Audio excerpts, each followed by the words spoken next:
Episode 284. Lemon's here. Junbin's on Shock. Yay! And Violet's on Houston. That's the show. We'll see you next. No, I'm just kidding. Hello. We're here. Lemon's here. Yiska's here. Eric's in the back rooms where we keep all the bodies and all the scary bits. I don't know. The robot parts. Oh my god. The robot parts? Yeah, you do partake in a robot part once in a while. That's for sure.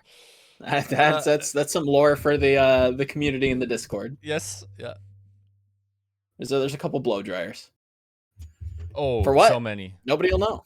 Nobody will ever know. It's for drying glue. Everybody, okay? Let's get your minds out of the gutter. Lemon, how are things? How are you? Good. Although at the time of recording this, the internet is on fire. Esports industry on fire. So times have been better, but personally, I'm doing okay. Thanks. Good.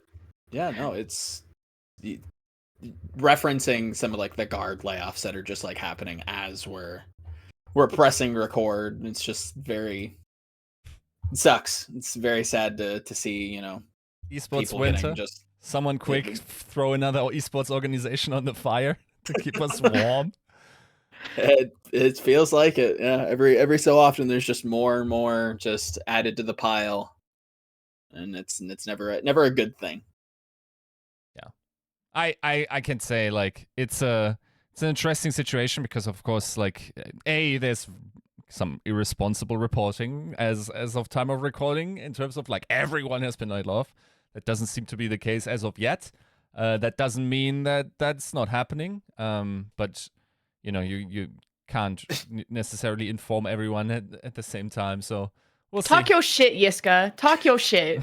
Okay, call them out. It's How about you tell us when you find out? Obviously, people are going to be hearing and, you know, possibly viewing this in the future. So you tell us what happened in the comment section down below. Let's bait that engagement a little bit. I won't be able to directly talk about it as I found out during this episode, but I would spend particular effort in checking out if a singular tear rolls down my cheek at some point during this episode. Maybe if he just like suddenly becomes sullen and has to get up and walk away and comes back with like a bottle of rosé and just like pops it, you know, maybe something happened. Yeah, could use one too. Could use 1, 2, but there's a ton of stuff in the Overwatch League to kind of dive into. Yes. The Shock look like they're going for not a three-peat, but like a thruple, a third chip.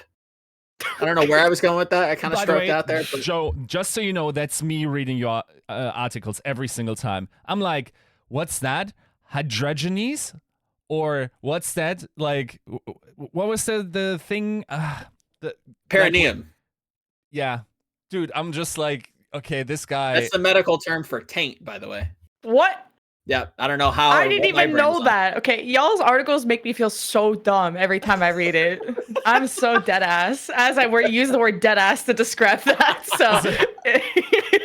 It's like sometimes it's not even that I don't know the word for the thing that he's describing. I literally do not know that this thing exists. Like when we're talking about like a lightning hitting the beach and therefore... Oh, yeah. What's that called? It turns into glass. I don't know. I had to look it up. But it's in your article, Joe. I mean, to be fair, I read it out loud and I still can't remember. But I know it's a phenomenon that happens and it exists, but I didn't have like a word. And then I just Googled the word and was like, yes, that's the word. Whatever it is. I think it starts with an F. Whatever. Anyways. I feel like you're like a freestyle rapper that just gets thrown words and I like write that into your article. I got this. There's definitely times where it does feel like that happens, where like the universe just kind of throws something at me and I'm like, that's kind of interesting. I'm going to do something with that. And then I do it and I'm like, I don't know if this is good or bad. We'll find out. You're competing for Scrabble points in your articles. Pretty much, yeah. Longest word. Without getting into the weeds into that, you're on the right track. You're on the right track, especially early on. But episode 284, before we go off on too much of a tangent, is brought to you by the page producers So thank you guys for supporting the show. If you can't support it monetarily, definitely can go on to iTunes or wherever you get your podcast, download the podcast. That helps us out with the algorithm, all that stuff, all that magical stuff that puts it in front of your face. That would help us a ton. But these are some of the people that help us, keep the lights on, let's say. So episode 284 is brought to you by Avril, Vista Baby, Battlecrab, Brief Bean, Broadspot, Boohow, Picasso, Chris R34444, Kasha67, Lulshin, Porkchop, Sammy, Rexane, and our YouTube members, IMDRW, Brother, Adam L, Sagi Fumi, Isam Jello, Fire Element 6, AK, and Chris R. Yeah, words are long and they're crazy and they're big and there's a lot of them. Rap God. We try to get them out. Try to rap God. I learned from the best. What can I say? So yes, we've had some roster moves. 2-time champion, 3-time finalist. Violet is now on the Houston Outlaws, sidelining. Is it sidelining? Playing alongside, probably. It's a better word. Shu for the Houston Outlaws. That's kind of nuts. End of an era in some ways and building up maybe a new dream team. Lemon, initial thoughts there? I'm not trying to have like immense amounts of clickbait for this video, but is this the most goated backline that's been announced so far? It has to be, right? It's like disgusting. This has to be the best one. I guess we're still waiting on a couple of the teams, although sure. Are they going to measure up though? That's kind of feeling like the number one backline to me. Yeah, I mean, in terms of that starting, I think Atlanta definitely gets close. With Vigilante and that's fair, yeah, and Fila, right? I hate that. And Shio, I guess. Yeah, it's pretty nuts. I think in my heart of hearts, I still feel like, to some extent, Violet's career is still underrated, because like he never got really the MVP look that he probably should have gotten at some point. I think there was especially during GOATS. I always will remember how Shock players specifically talked about Violet, at least towards the end, and they were like definitely like, this guy's the best player in the world and whatnot. And I also think it's pretty nuts that how well he was able to transition into the main support position, and that in some way he's actually in his old age, old age being for an Overwatch player, is the one bringing the innovation, right? Mostly, in terms of being able to be an elite flex support, but then switch to the main support position, still maintaining. I think like he's still, as you would maybe expect, like top tier damage output Lucio and these types of skills. To be innovating on that level at that point in your career is. Yeah, that's pretty insane, and not least, I mean, in his, I guess, fifth year in the Overwatch League, he was one map away from winning a third title. So, at some point, you just got to look at this guy and also introduce him into the GOAT, discussion for sure. Yeah, I think at this point you kind of have to, even though I've definitely banged the drum of like flexibility and, supports, they don't have the same demand as like a DPS would. But as we're kind of progressing, and I think like, may he rest, in the most utter peace. I think Alarm in some ways probably was like the progenitor of this big, very real push towards, a support player. No subcategory, just like somebody who can just do it all. You throw them at a hero and they'll be more than fine. They'll be, excellent at it. And I think Violet proved a lot of people wrong in a very similar way last year. A lot of people were, myself included, very skeptical of Shock and being like, okay, like we've seen Violet play Lucio in the past, like, is this really going to be what cuts it for him? And yeah, like you said, look at his stats, look at his performances. It's pretty damn good. God forbid they get a double flex meta. Shu and Violet on like signature heroes, bro. Like that's not fair almost. That's kind of nasty. Kind of gross. Yeah. I'm gonna vomit. I also think I got food. It's very likely that he probably increased his salary making that move, and I think at some point you probably got to get the bag. Sure. So yeah, good on him as well.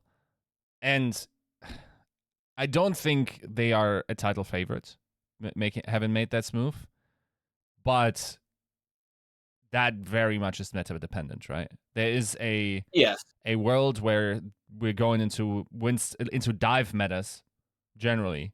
Then I'm actually counting on this team. I don't think there's necessarily a team that at this point I would trust more to rival them, especially on Winston comms. Once you have Fearless, than this team. I do think in that particular domain they probably beat out Shock for me. Not in aggregate, but in that. Sure. Matter. I've got a follow up there, but I do want to hear Lemon's thoughts there. Do you think like Houston is, in the title contending situation now, kind of adding Violet? I just think that it doesn't feel like a lot of teams are even done building their roster. The fact that we're just at the bare minimum 2 support, 2 DPS, 1 tank, I believe. At least I'm looking at Wikipedia, but I agree with Yiska that there needs to be another tank here, like kind of the way that Hanbin filled out Fearless in that way of just this. There needs to be more filling of this roster. I do think Pelican's flexible enough, like his Genji, Echo, everything. I thought he performed really well overall. Happy is like that question mark for me because I remember like Gladiators were kind of saying like play style wise wasn't meshing or at least wasn't at their tempo. So it's more like Happy's my question mark for Houston, and can they get like a 3rd DPS, a 2nd tank, and Shoe Violet I have no worries about, but I guess like I give so much credit to Violet, but I also feel bad that he was just like in that proper shadow. Just the entire Shock roster was so good that you aren't looking at the back line, you're looking at the front to back, and especially as like any casual viewer sees a kill feed, sees tank go in, sees DPS kill things, and no one can appreciate how much, even I still as a caster have a hard time appreciating all the nuances that supports bring.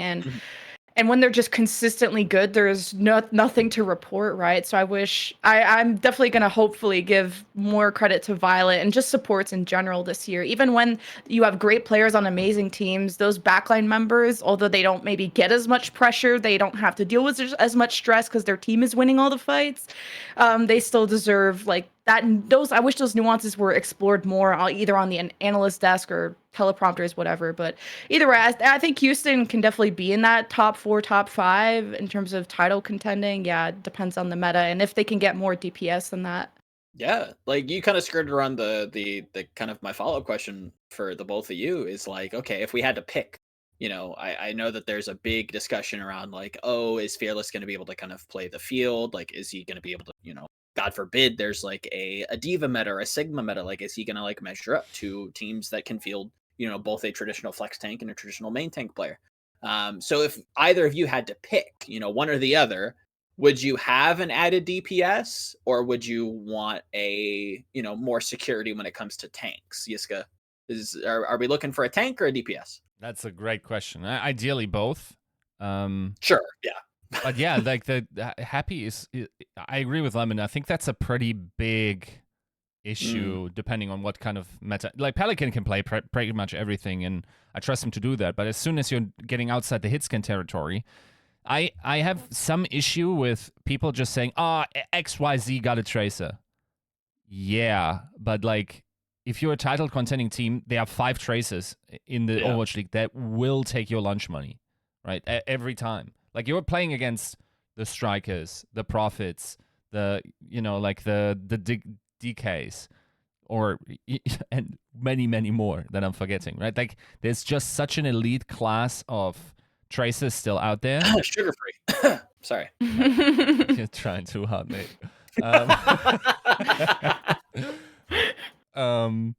That's like serviceable is getting bullied. Realistically, right? So that's a problem. I personally think that is as much as I think that's not true for other teams. This is probably Houston's bigger problem than having a second tank, even though I do think they're going to get a second tank. I think probably Junkbug, after a season of being sort of pigeonholed into certain comps because one of his op tanks was a one trick and then was gone, and the other guy was a DPS player, I think he doesn't want to be in that position where the tank is too limited, and I would trust that he's going to pick up another tank to fill out the 6-man roster. I'm not sure how profile that player would be or whatnot, but Sure. I think that's where my head is going. At the same time, I also think it's kind of interesting to consider a lot of those tank players are only as good as they need to be because the other player they're playing with have constantly covered their weaknesses, so they didn't have to work on those, right? So just because Fearless feels like such a prodigy on Winston, and we haven't seen him on much else other than maybe the Reinhardt, doesn't necessarily mean he can't learn that. I think, like, for instance, someone like Hanbin displayed that pretty well, that not only are these elite players pretty able to pick up new heroes, like a Junker Queen on a moment's notice, but that like Hanbin's Winston was very good. It was all right, yeah. And I trust him to even be very, very good next year. Maybe not elite Fearless level. I don't think that many have ever reached that high. But I would trust Fearless himself to be pretty okay on the other tanks. Not on Ball, though. Sure. I think Ball is not a problem. Ball has consistently been... I mean, even if you think back to the situation that we had with Shanghai and Dallas in Season 4, it's fine, but it's not going to be... You're not going to be able to compete against the absolute best. You like, for teams like this, they're this stacked, you always have to look at the limit case and who's goalkeeping them from going all the way. And the problem is that someone like Junbin is there, who's most definitely going to take your lunch money, right? Okay, I guess Fate is now out of the question there. I think, like, realistically, they either... Maybe they think Fearless's Ball is fine enough, like being one of the better ones in Overwatch League is okay. If we start the season with Ball, as like Ball seems to be meta right now, I'm not sure if that will stick around until League starts. There's a lot of stuff that's still going to happen. I would even say that's less likely to happen than not. But if that was to be the start, you kind of want to be serviceable. It's very unlikely that we're going to keep flipping coins and keep Ball being the meta hero throughout the entire season. And then you hope to roll onto the Winston meta for those guys, right? Ultimately, unfortunately, and as much as I know fans hate this, but at the highest level, and if the difference maker is, the one map in the grand finals, then yes, absolutely, Overwatch League is a gamble in terms of the metas that you roll, right? Like, I'm still confident that Gladiators could have played way better if we're getting better meta comps for them during Season 5. So, in order to get the most out of their team and be prepared for the most metas, I do think they should probably get a DPS player, but they probably will get a backup tank. I think I have more hope in Fearless than maybe you do, although I saw kind of those inconsistencies when Dallas were bouncing between Fearless and Hanbin, when they had a lot more success with Hanbin during the Zarya metas. But wasn't it Fearless that got MVP of playoffs or whatever? Grand finals. Yeah. Grand finals. So it's like, obviously performed really well at most recently. And I think if he can just step up on the Ball, I think Ball has always been like a safe meta pick. Now with Junker Queen, I'm wondering how that matchup goes. If it's just easy to just Junker Queen into Fearless and then you make him useless, that's like the part I'm worried about, of just Junker Queen into Winston Hammond. Does he have a counter for that? And then that's when I still really wish you had like a Hanbin here for a Zarya counter for that. But I feel like we're underrating that Pelican Fearless dive of like a Genji Winston, Genji Hammond. Because if they can just execute the backline, doesn't really matter who the other tank is. Yep. So it's more about the coordination there around Pelican and Fearless that I'm excited about. And if Happy can just land like a shot or two, we're chilling there too. So it's like, I'm putting stock into the dive being amazing, whether it's Hammond dive or Winston dive. And I wouldn't say I would want a third DPS, because if it's just going to be Pellet, like, I'm not hating on Happy, but let's say he's not competing with the other Sojourns or other hit scans, that's where I think the first pick in fights can also turn results a lot. And if Happy isn't getting first picks and we need to set up around Pelican and Fearless, it's a lot of time being wasted. So like your hit scan is really important. At least the Sojourn metas prove that. Yep. So Happy being that liability is where I think a third DPS and like a really solid hit scan. But obviously you don't bring on Happy if you don't think he's capable of that. And obviously learn his lesson from being dropped by Glads for whatever reason. Yeah, I think like if it's Sojourner again, they should probably be pretty okay. I think it's probably not super representative of what Happy did. Like he was very good. His Sojourn's Justice, right? Yeah. I think once we get off the hit scan, 2 DPS setup, is honestly, in my mind, I'm not sure if in everything that Happy is necessarily an upgrade to Merit. I think like keeping Merit on, I'm not sure if he had existing contract, if he could have just exercised the option. I'm not sure if that would have not been the more cost effective way to solve the DPS issue. But even with Merit, I would like to have another backup. I think the Mayhem are in a very similar situation where they had to make that call in terms of like, are we getting a third one? They now have this, sort of developmental player as a backup. That could be a way for Outlaws. Ideally, they get 2 more players, honestly. Like if they can, it's a problem if a lot of your roster is pretty well compensated and then you go min on 2 other players. Sure. But I think that's fine if you have some talent that really needs to prove themselves and you see more than the rest of the league and the market thinks you do. Mm-hmm. I'd be worried about Houston trying to develop players again because they had Lep and Doge, and I felt they didn't. Whether it's on the players, whether it's on the team, whether it's a mix of both, they've already proven that they can't really do much with new raw talent. Or at least I know they're changing their coaching stuff with Jake being gone, or who I don't know if they're adding anyone else. They're just relying on who's Junkbuck still there, or Junkbuck. Yeah. I don't know, but it didn't. I wasn't very impressed with how underutilized those 2 were. Sure. And from watching them in tier 2, I definitely thought they had the potential.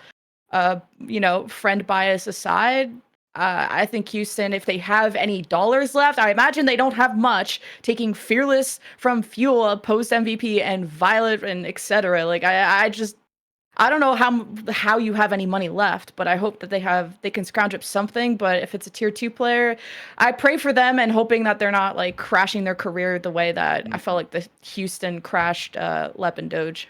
Definitely, put them in like a little bit of a holding pattern. Was definitely, I will echo a lot of those same sentiments where it was like it was a nice try, but probably wasn't ever really gonna have too many legs to stand on. And I think if I had to pick a side myself, I would probably lean more towards, Camp Lemon here. For a lot of different reasons. Like we've seen Happy perform really well at Sojourn. Love me some Happy Sojourn. But I think as we move into more metas that demand or that are a little bit more flexible, I think a lot of people are a little bit stun locked from last season's playoffs because it was so rigid. It was just one composition. We knew what we were playing. There wasn't much flexibility. As we enter, the season format again, stuff's going to change. Stuff's going to shuffle about, right? We've seen Happy on the Houston Outlaws in the past, on the Gladiators, on the Justice. Every team consistently tries to tease him out on some of these, flank DPS picks, whether it be the Sombra, whether it be the Tracer, and it just isn't there. It's just not there. And I don't know that they're going to necessarily get away from or be allowed to just run Sojourn predominantly with Happy. And I don't know that you want to necessarily have like a Tracer specialist and then a Sojourn / long range hit scan specialist and have to be like really rigid on who and where you use them, right? I think you want somebody that ideally can do both. And in some ways that person can be Pelican, but then you lose out on your Genji and your Echo. And it's this weird DPS, lever pulling that it feels like Houston always, since the beginning of time, has to try to figure out Tracer in general just feels like Houston's $1 million question. And yeah, I think much so kind of what you were talking about, Lemon. Like, I think Fearless, God forbid, let's just write Fearless off completely on ball. I hate to be a little Chengdu pilled, but I think you could probably just get by with a Winston and just be okay. But if we're talking about championship aspirations, then yeah, I think I think Yiska's on the money there too, where it's like if you're going to shoot for a title and you're going to pay the big bucks, like you said, for Violet and Fearless, and you're keeping on Pelican, who probably isn't getting paid nothing, right? Like he's catching a bag himself. You're gonna want to fill out this roster completely if you want to challenge people like the Shock, who have just recently added the, I won't say worst kept secret, because maybe he was, maybe he wasn't, who knows. I'm not going to say vice versa, but somebody who I think the community overall assumed was definitely going to the Shock following the O2 boys over, and like it feels like the Shock are just kind of shoo-ins at this point. You have 2021's MVP, Rookie of the Year, and Role Star, the trifecta in proper. You have Heesang, which is like the next coming, this new graduating, demon coming out of Korea. Max, who's fantastic. We've seen Vindane be successful. We've seen Finn be great. The big question was whether or not they were going to fill out the tank line. Lo and behold, they fill out the tank line. Are we just giving Shock the championship, Lemon? No. I no. I maybe I'm just so gloomy, because how do you dominate the season and then lose so many of your good players? Sure. Like, is this like, did they lose them, or did they can't afford the raise that you want? So have fun. Because obviously, I would imagine you'd be happy being on the Shock unless you're Sam and you were just like bench riding. And it's, why would no one else want to fight to stay on the Shock? So that's already like why did this even change in the first place? So beyond that, so now looking at the changes beyond just questioning why they happened in the first place, I don't know I really haven't watched Bax at all, and I don't know, probably seen Heesang once or twice, but how many times have we put Cope into contenders players coming into Owl, and how many times have those been disappointments? And I'm saying as a general broad, I know that's maybe more on the NA, even NA actually. I mean, they turned Atlanta and stuff. I'm not going to give automatic, wow, they did amazing in contenders. They're obviously going to do amazing in Owl, but my cope, I guess, for Shock that they could do well is that they have a very good backroom of people. Like, you don't build championship rosters, and like I say that they already had player quality for a long time, so maybe it's not. I always thought it's not very difficult to coach good players, but they're just amazing. But now I'm looking at the Shock and I'm like, you don't pick these people up unless you know what you're doing. And although I don't know much about Max and Heesang, I'm gonna hold off on hyping them up until I watch more of their VODs. Like, you guys know more about what they did on O2, but at least you kept proper. Vindime I've always been a huge fan of, and Finn, I mean, just that whole backline of Shock is a shadow to what everyone else was doing, which part of the whole successful package that they were. I still think maybe this is a hot take, but I preferred last season's Shock. But I don't know why you would change something that's not broke, but well, let's go for it, I guess. That's crazy, right? Like, you have like examples of like what they're doing. Like, it's a little bit more like, okay, there's a proof of concept here that's very successful. You're one wipe away from winning, right?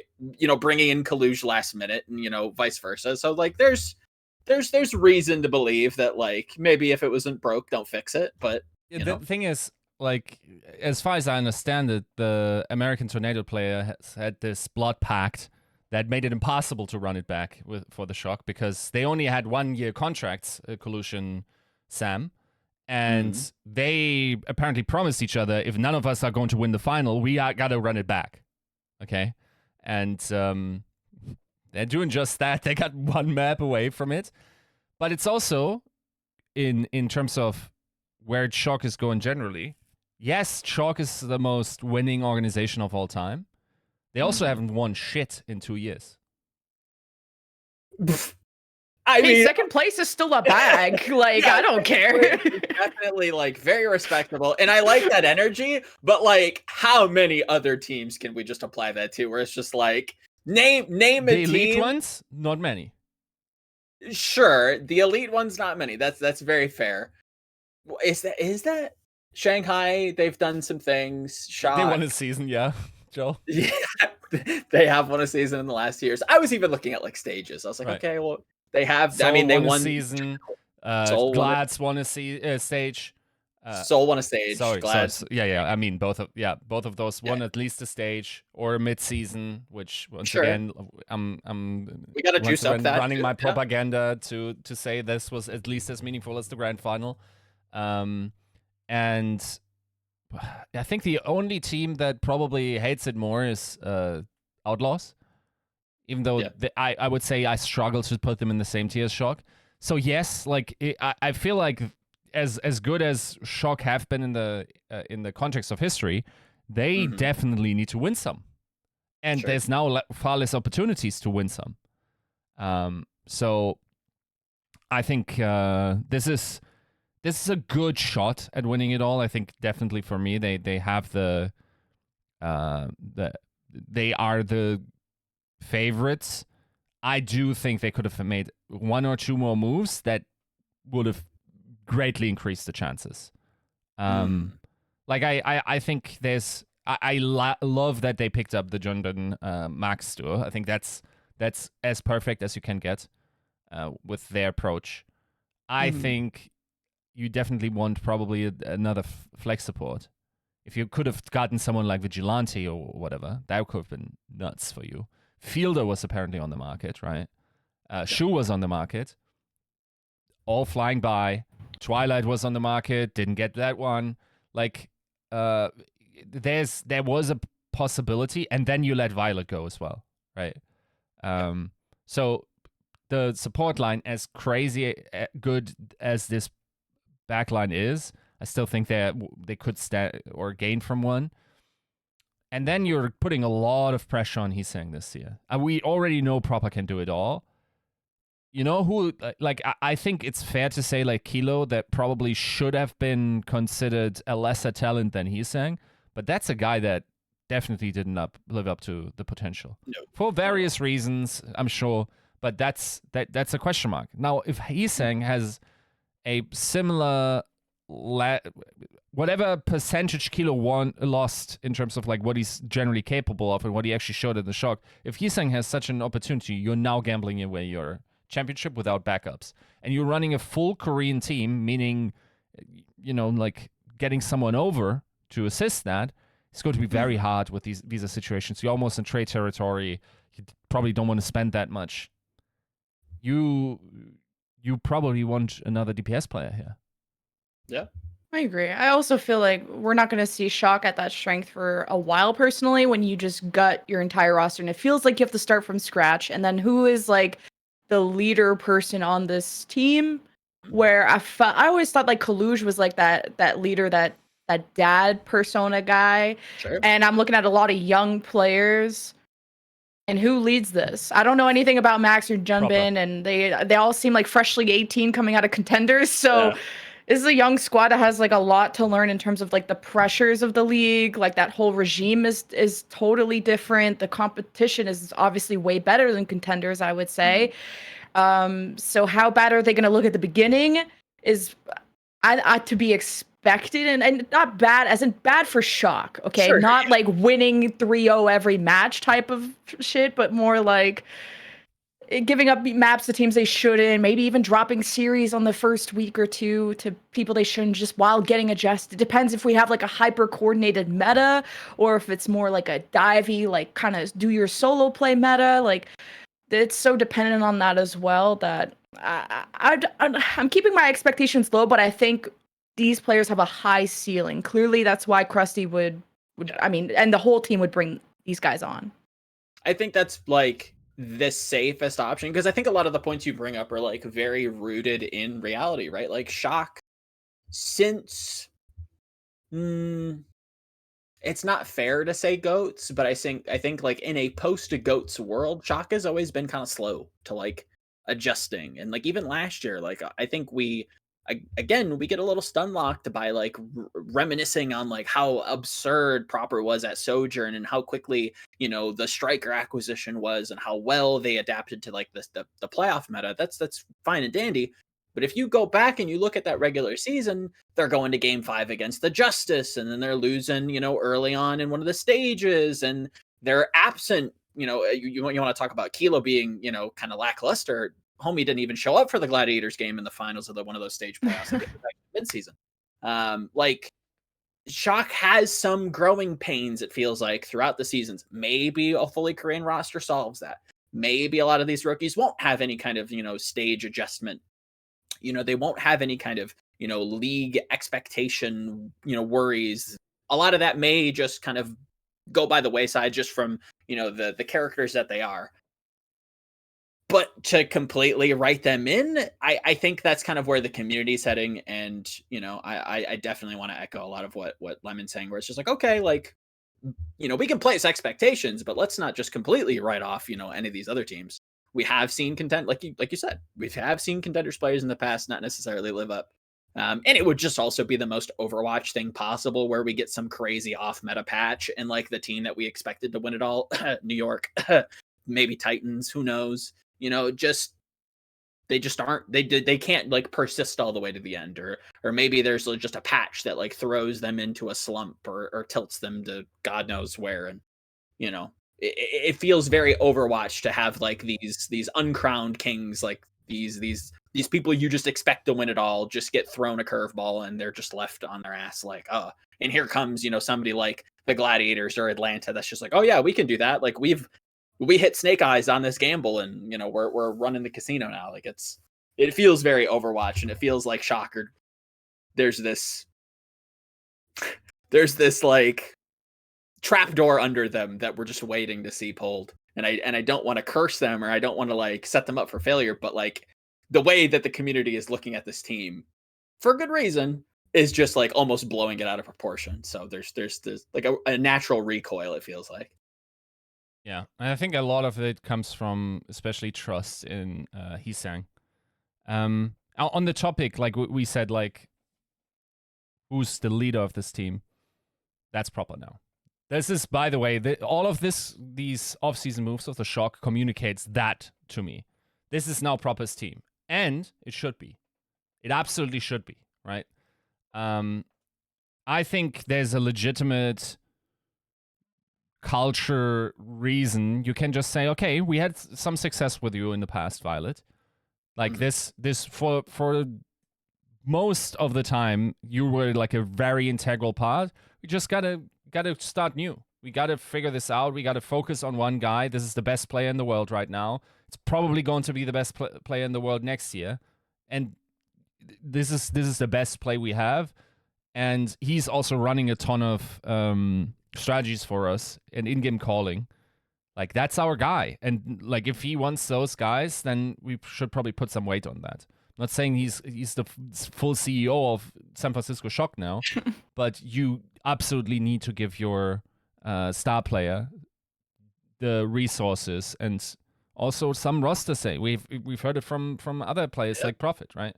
So as long as you are satisfied with what the Proper system is delivering to you, and I would say being one map away from winning it all is pretty good, especially considering how the season went and how much they had to sort of figure out on the fly with Super retiring super late, and like also then the meta situation and whatnot.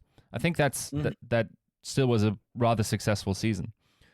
Now, I feel like, especially because they have everything figured out so early and had for such a long time and have that pre-existing synergy, I'm less concerned for their season start. I think like also initial scrim rumors are that they come out of the gate pretty strong. Of course, this is once again on the ball matter. Like, I'm not as concerned until we, of course, get the patch. I think we will. Isn't there a support hero before that? That's a question mark to me, in terms of like where that could go. So we'll see. This is an interesting one, but yeah, for me, this is a very clear departure from what might have been the reign of Violet into full master head on Proper. I mean, it would just fit the, I think the narrative that Avril kind of once again, penned forward into the ether, that Proper is this like Faker-esque player for the Overwatch League, where it's like, yeah, if I get this hyper generational talent, I with the emergence of Proper, I almost wonder if we're throwing the title around a little bit too much.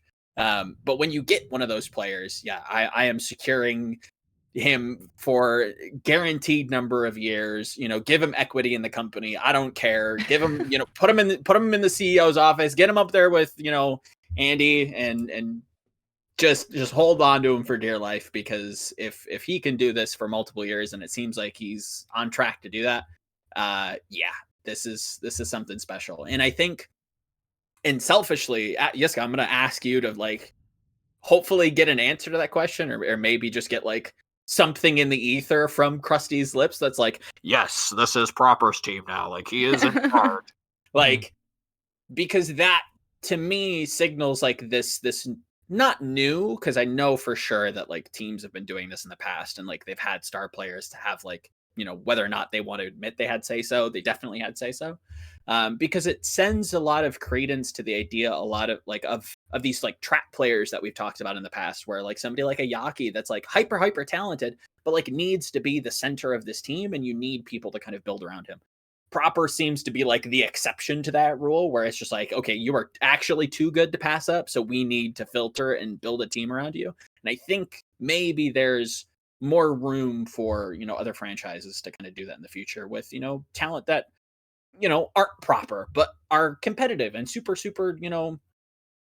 gifted in that way, that they can adapt and play and be super aggressive and be very stylistic. It's just fitting that style and letting them be have more control, let's say, having a little bit more autonomy. Yeah, for sure. But yeah, Shocker, it's tough. They're a scary bunch. Yeah, I felt like they were in a league of their own in terms of how this roster was built, in terms of the qualities. I feel like, yes, there are some holes here, as we outlined. They were not as glaring as all the other teams that were at the top. As we said about Outlaws, very clear limitations to where they can go. I think the same is true for Boston. The same was true for Atlanta. Now, Atlanta recently made some moves as well. I think Atlanta's now shocked here. Maybe that's not represented right now in scrim results. I actually don't know. I kind of question if that's true. I haven't looked into that one. But yeah, I think this is that I always assumed, by the way, I'll tell you right now, that's not a thing that's changed in the last 2 weeks, the Junbin pickup. So for me, I was always sort of counting that in, that this was going to be the roster they're going with as soon as the age of 17 thing was dropped, which was pretty close to the signing window opening, which probably also that's probably when the decision was made, and some stuff was switched around because a talent like Junbin you also don't want to pass up. So yeah, I think even equating all of that in, I think it's now a 2-horse, maybe 3-horse race.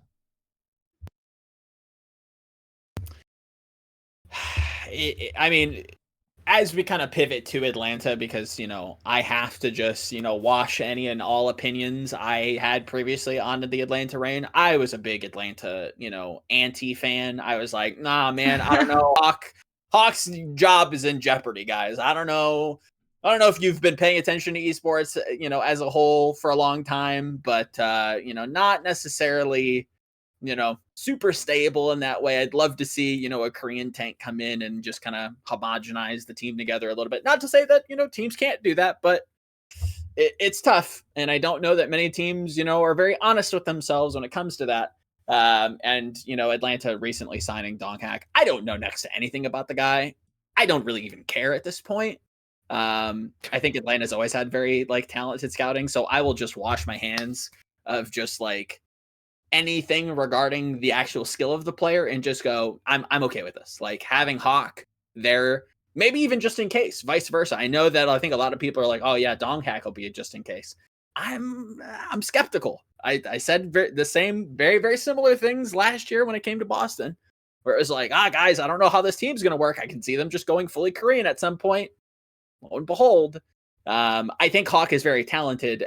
I don't know how this team necessarily works out, especially, if they start maybe a little slower than, maybe what they expect. So, Yiska, you kind of talked about them being, pushed into the shock tier, but, does the Scrimbuck Stock Exchange have positive things to say about Donghack, or have you heard like stirrings in that way? Okay, so in terms of scrims, I don't want to comment on that yet. I also think this is a little known fact, but like I'm pretty sure Atlanta is scrimming in Korea right now. Okay. So well, I mean, that's... like it's a little bit dubious where Reddit sources say like in terms of quality. what sources? It was me. But yeah, I think in terms of the quality of Donghack, I think especially during his stay at Runaway, he was sort of seen like as one of those wrecking ball. I think prodigy for that is a little bit strong. I think that was always Junbin, and then I believe the other guy was it Jihoon? That's definitely a ball player that's floated around for those were always the two names that I heard brought up, that those guys, especially like during the ball metas that we've had, I think that was actually season 4, yeah. Those stuck out in terms of scrims and against teams that were trying to get the ball rolling, if you want. But you're punny today. Wow. But Donghack, I think this is strictly positive. I also vehemently disagree with the Reddit take that this means Hawk won't start. I think that might happen if we actually start in a ball meta, because it's very easily Hawk's worst hero. Sure. I think he's still a starter for the Atlanta Reign, if you know anything about the organization and their setup. I agree. Do you expect that to be the case long term, though? Do you really expect Hawk to start long term? Look, obviously, metas aside, this is a little bit weird. Like, okay, hybrid rosters, A-okay, we're chilling. Two Western players on Shock. Oh yeah, it's no problem. One guy? Oh, Cap, this can't work. Like, they're now like completely incapable of communicating with each other. I think that's Overwatch, in terms of Overwatch language. Yes, there's something that I think what a lot of people are saying, the cost of doing that, it's a question if one player warrants it. I think there are very many metas where that is true for Hawk, where he is actually good enough to warrant whatever little debuff in terms of language you're picking. The problem is that you're committing. That's a slip of the tongue, or if you genuinely believe that this is a little debuff. I think that's... Hawk has been playing on hybrid teams for practically his entire Overwatch League career. Sure, I think this is a different kind of hybrid team. No, I think this is a little bit more extreme than just. Well, how do people think they communicate with Gator? Is he also just not a head coach? Is just a guy sitting in a seat, not talking Korean or like talking with the Koreans at all? That's just another criticism that I have of the team. I think I gotta lean on the side of, I think we're underrating how difficult it is for a tank to do anything. I think it's very dependent on the person and how the tank's playstyle goes. Like, for example, like a Dante might have had like a Lep to talk to or something, or maybe like one other person on Houston, but he was such an independent tank, and he is confident in his own decision making that he will go do something, and it's very easy to read what he's up to and how to prep the team. And it's just, you don't have to communicate with someone like Dante. But like speaking to people like Doge or others who had to come into a mixed roster and they don't have that confidence, or they need more of a confirmation from the team before doing something, or they prefer a more democratic environment, that's where I think like that mixed roster, that tank that can't talk to anyone else is going to suffer.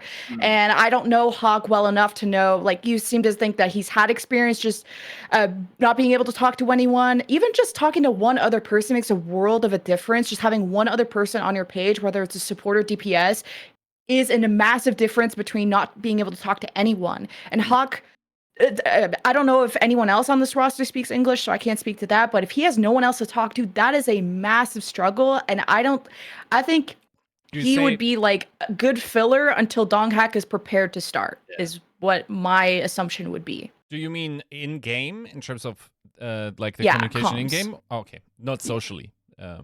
No, just like preparing for Dive, for example, like when it was Dante and Doge, like I kind of heard a bit about just how difficult it was to just, okay, I want to go in, and then you hear a Korean player say, no, and then you can't really decipher what the problem is. Because yes, there's very easy comms of like, okay, dive top or tracer, like easy comms like that, but I'm talking about like actual planning of, okay, I want to do this. And if Hawk needs to confirm that, or now that he's with different people that he hasn't competed with before, if he's not determined enough to make his own decisions and needs to talk with more people, we might see more hesitation from that front line.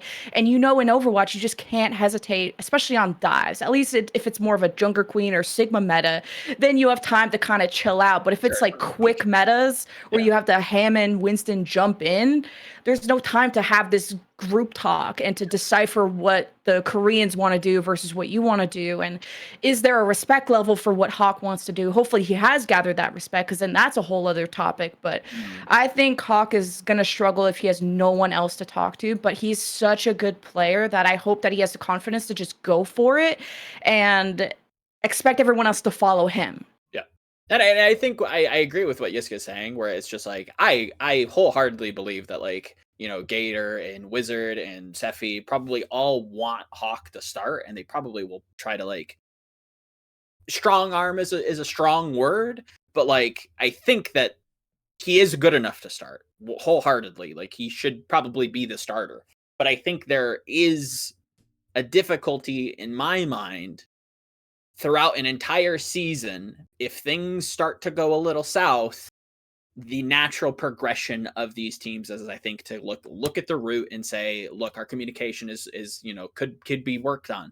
How do we just quickly solve communication? We just talk in one language. We don't have to worry about translating and having Wizard kind of try to format like a weird Overwatch, shorthand. I know that, I think it was Kasaurus, you had an interview with him last year, that was something that the Shock had to do, right? Like, to create this new, not new language, but to try to simplify, or to simplify big ideas within the game.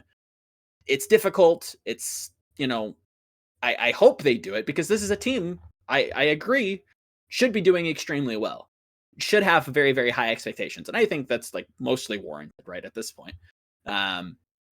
And I think there is a world where Wizard Young can be that bridge to bring in, everybody together to kind of translate on the fly, to create big ideas. I'll say what I want, in the past about him, but he's, persisted around, done very well with Soul for a long time. I expect, and I trust, Gator and Sephi to, have their wits about them when it comes to like bringing people in the front office. And, obviously we've seen Wizard in the past is very, confident in his English. Speaks fluent Korean, he can bridge that gap. It's just in the marathon, as much as, we talk about how there are significantly less games this season than there were in seasons past, it is a long season. Do we think that Hawk is necessarily going to persist? That's kind of like, I guess, where it sounds like we differ, where it's like, I'm not so sure. It's not a question of skill. It's more a logistical question, at least for me. But okay. How did Shock work last year? They did pretty successful. And that, to me, there's a lot of faith pre-built when you have people like a Krusty kind of leading the organization that have been super successful. You have players that have also, been very successful in the past that I'm hyper projecting into the minds of a player at the moment, where I'm just like, okay, how do I how do I as a player not tilt off the face of the universe when I have like a hard time communicating with like the person sitting next to me in situations like Lemon commented, where it's just like there's no time to like second guess or question. I just have to like trust that you know what you're doing. How do I not just completely lose faith if something goes sour, right? Because like we said just in the topic previously, there were plenty of times where Shock just went south, right? And I think that's more a systemic thing that I think you can look at Shock as the edge case and say, yes, they're really good at doing that. But I don't think we can just apply that to the league as a whole. It's like, oh, well, Shock does it, then everybody can do it. It's like, I don't know that everybody has what Shock has, right? I don't think they have that system. That's not a question as to Gator's skill as a coach. That's not a question to Wizard Young as his skills as a coach. That's not a question on Sephi and his, analytical or scouting skills. I think there is something within the Shock system that they have a very, I think they have a lot of experience dealing with these rosters. I don't know that Atlanta's system is like foolproof in that way, so I'm a little bit more skeptical. I like the Shock example, but I don't know that we can just apply it to the league as a whole and say, oh, well, they do it. Why can't everybody else? The Shock example is interesting to me, and I'm like thinking about it. First, Sam barely got any play time, so he didn't have to worry about him. It was mostly the Mikey Kalush situation where Mikey only came in on control maps and his only job was ball go in, ball slam, ball call target. There's not an intense planning besides the pre-planning of how you're going to play the map, and that can be decided before you go into it. In terms of comms during the game, I think as really messed up as it sounds, I feel like the tanks are more followers of what the rest of the Koreans on the Shock were saying. Whether it's Proper is, on Tracer, he's getting most of the intel. He calls the targets what's going on, and all Kalush has to do is anchor cart as Diva or follow along. And Mikey on control maps, just don't fuck up and just slam targets and call targets. I don't think the tanks on Shock, that's assuming just based on what I watched, it felt more of a DPS led team in terms of how the fights progressed than something initiated by the tanks. In terms of all Mikey has to do in terms of initiate is call who he's slamming, in terms of like proper planning of, okay, once we go in, this happens, I'm going to use this ult. And I don't know, that's just the vibe I got from the Shock, was that it's more you follow what Proper or the rest are calming.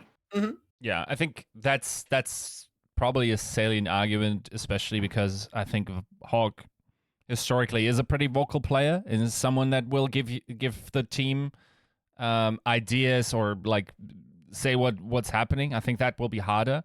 That's definitely a big caveat for me as well. I don't think it's necessarily one-on-one comparable. I also agree that the Shock have demonstrated certain capabilities in terms of running these hybrid roster situations and having like everyone be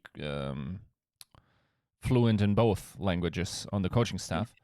I think what concerns me a little bit more is the social situation. And there are some interesting... I think, like, I'm not too concerned about, like, Hawk and Gator. Like, they have been playing alongside each other. Is there now a hierarchical issue? I don't think that's a particular problem. The one thing that I think might be a problem is that from last year, only Vigilante stuck around, and he wasn't even with Atlanta for the entire year. So whatever social standing Hawk had in that team, he has to earn it back via trust. And if pro player environments, its hierarchies are skill-based, right? Oh, you want a great example of this? There's a little thing called the Dunzo Manifesto. I'm going to drop some esports lore for everybody, right? Way back when, in the days of yore, in ye old League of Legends, there is this famous player called, without naming names, we'll call him Lift, okay? Now, Lift was a great League of Legends player in the old NA region. And lo and behold, when trust is broken because your skill isn't so great, you don't want to listen to him, right? You don't want to follow along to what Lift has to say. This is all public. You can go look it up and read it if you want. And I don't think that magically in today's day and age in 2023, we've magically gotten past that, right? We're all egocentrical to some degree. And I wholeheartedly agree with what Yiska's saying, right? Like you got to earn that trust from your teammates. And I think there's some intrinsic stuff that happens like initially that's just like, cool, I'm going to jump in, I'm going to give it and trust you with everything that I've got. But the second that trust gets questioned, am I going to take that call immediately? Am I going to have that implicit trust? I don't know, right? It's difficult. And I really want to underline what Yiska's saying here, because it's something that I don't think we're necessarily always honest with ourselves about. It's like, it feels like Atlanta, like Hawk did so much work last season, just to be like the mega hyper flexible tank to fill that gap for Gator. And I think maybe Gator saw and had that respect for him. I think he already has that respect, and why Gator found himself better to be a coaching role of how can I help everyone else be better?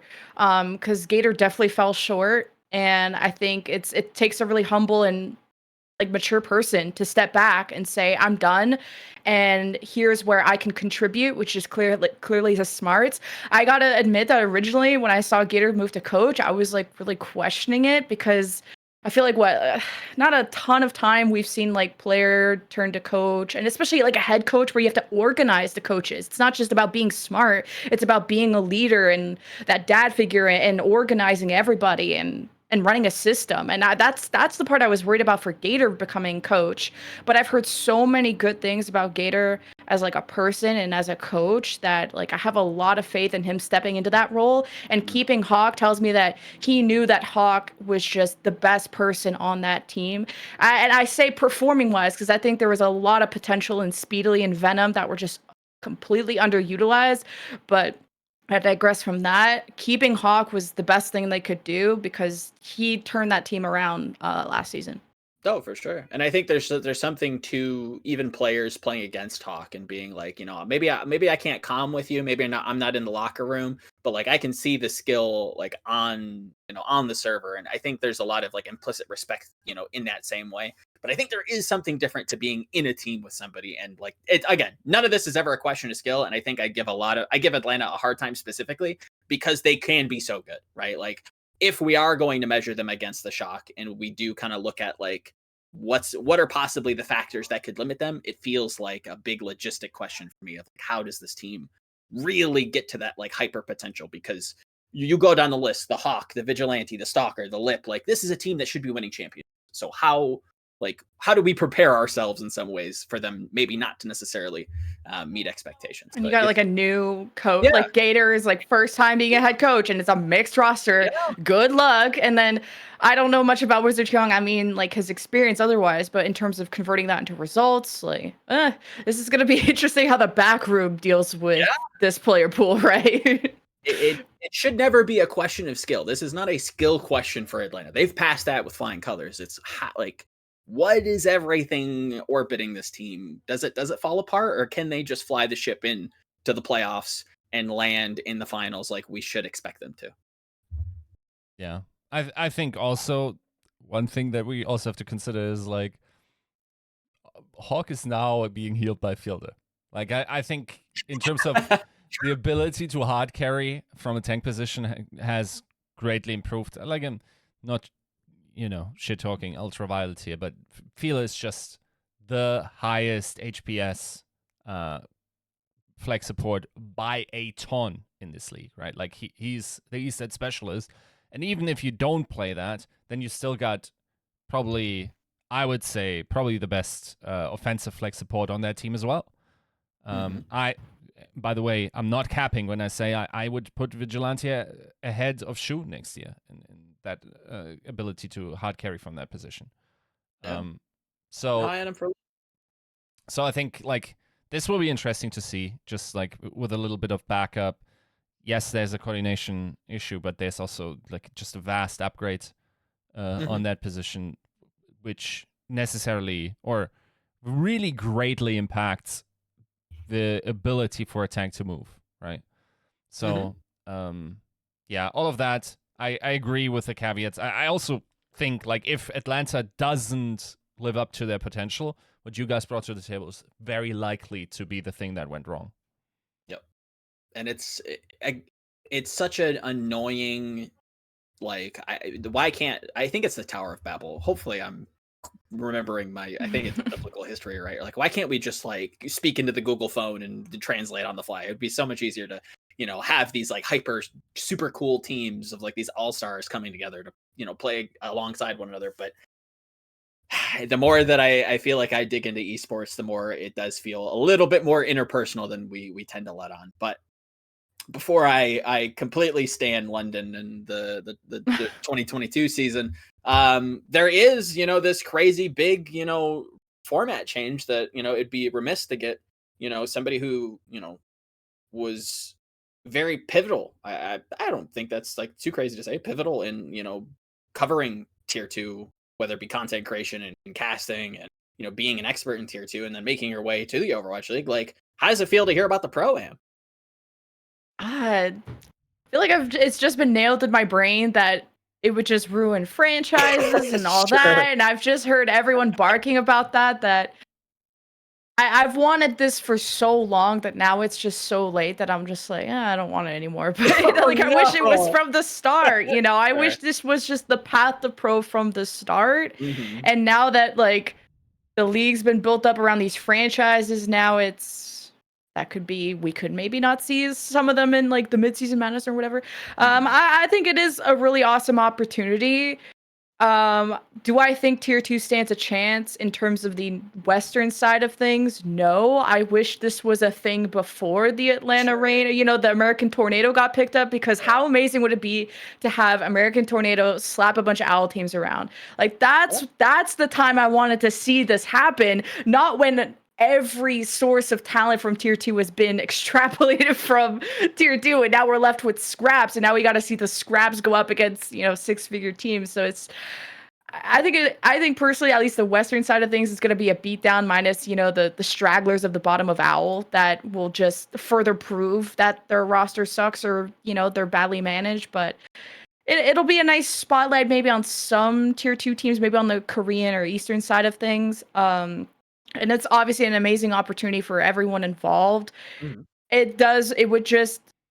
It'll suck for the few OWL teams. I think the only result that we're going to get out of this is that the bottom OWL teams are just going to be hammered even harder about how much their roster sucks, more than everyone else is already doing right now. And I don't think there's going to be a tier 2 team on the Western side that's going to, this is the new American Tornado. I don't know. Like,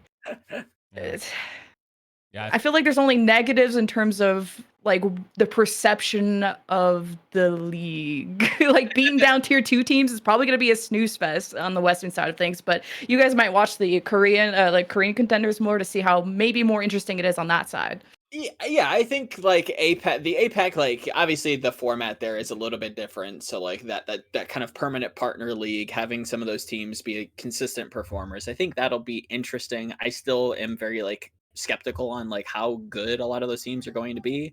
When it comes to North America in particular, I think there always has been this camp of like, oh, well, if they were so good, they would just get picked up, and like OWL's the top premier level of talent, because of course it would be. And to your point, Lemon, it just feels like this is like the inevitable like cope, vilification of like that thought pool of that pool of people are going to take the Pro-Am and a lot of the results that we see, and just be like, oh, I told you so. Like, I told you that tier 2 sucks and that Overwatch League is just the best, because it always was the case, even though like we know behind the scenes AT and like O2 were, and even teams in the past, BLG going into APAC, like they were running scrims very close with and very competitive in practice with a lot of teams, and a lot of teams wanted to practice against them because they were good practice, right? They just couldn't compete because they weren't a franchise league. So there is a sense of like, man, this is a little late. It's kind of the worst time. I know Yiska's brought that up quite a few times. Like, it's the worst time to kind of do this, but like, I guess it's better late than never in some ways. I don't know. Yeah, I just feel like there's a lot of NA talent has gone to OWL, and I'm super happy about them. Everyone that I thought was gonna go to OWL made it. Not like crystal ball flex, just like the talent got recognized and got pulled up. The positive thing out of this will be like, while you're getting beat down, maybe if you can duel very well DPS wise against someone, like you can get noticed in that way. It's maybe a good time to get noticed in terms of tier 2, but. And maybe the bigger focus for this Pro-Am is, what do the OWL teams look like? I care more about what they're going to look like in their first matches, and beating down tier 2 is my expectation, but how badly do they do it? Are they going to lose a couple maps? Where are the weaknesses in OWL is my attention on Pro-Am, rather than maybe there's like a new star here and there in tier 2, or maybe a washed up OWL, that player that got back into tier 2 can kind of reprove themselves. That's like a cute narrative, but I'm more focused on how OWL looks in their first matches. Yeah, I think that's something that, I can definitely hear a lot of pundits and experts like leveraging for at least the first half of the season. Like, bro, this team started on shaky legs. They're dropping maps to like Northwood and Redbird. Like, bro, you can't be doing that at this stage, right? Like, Yiska, is this, has your opinion shifted when it comes to Pro-Am? Is it, is this just more of a litmus test? I mean, yeah, I think it's going to be embarrassing for some of the bottom tier OWL teams. It's probably as much excitement as we're getting out of this, realistically.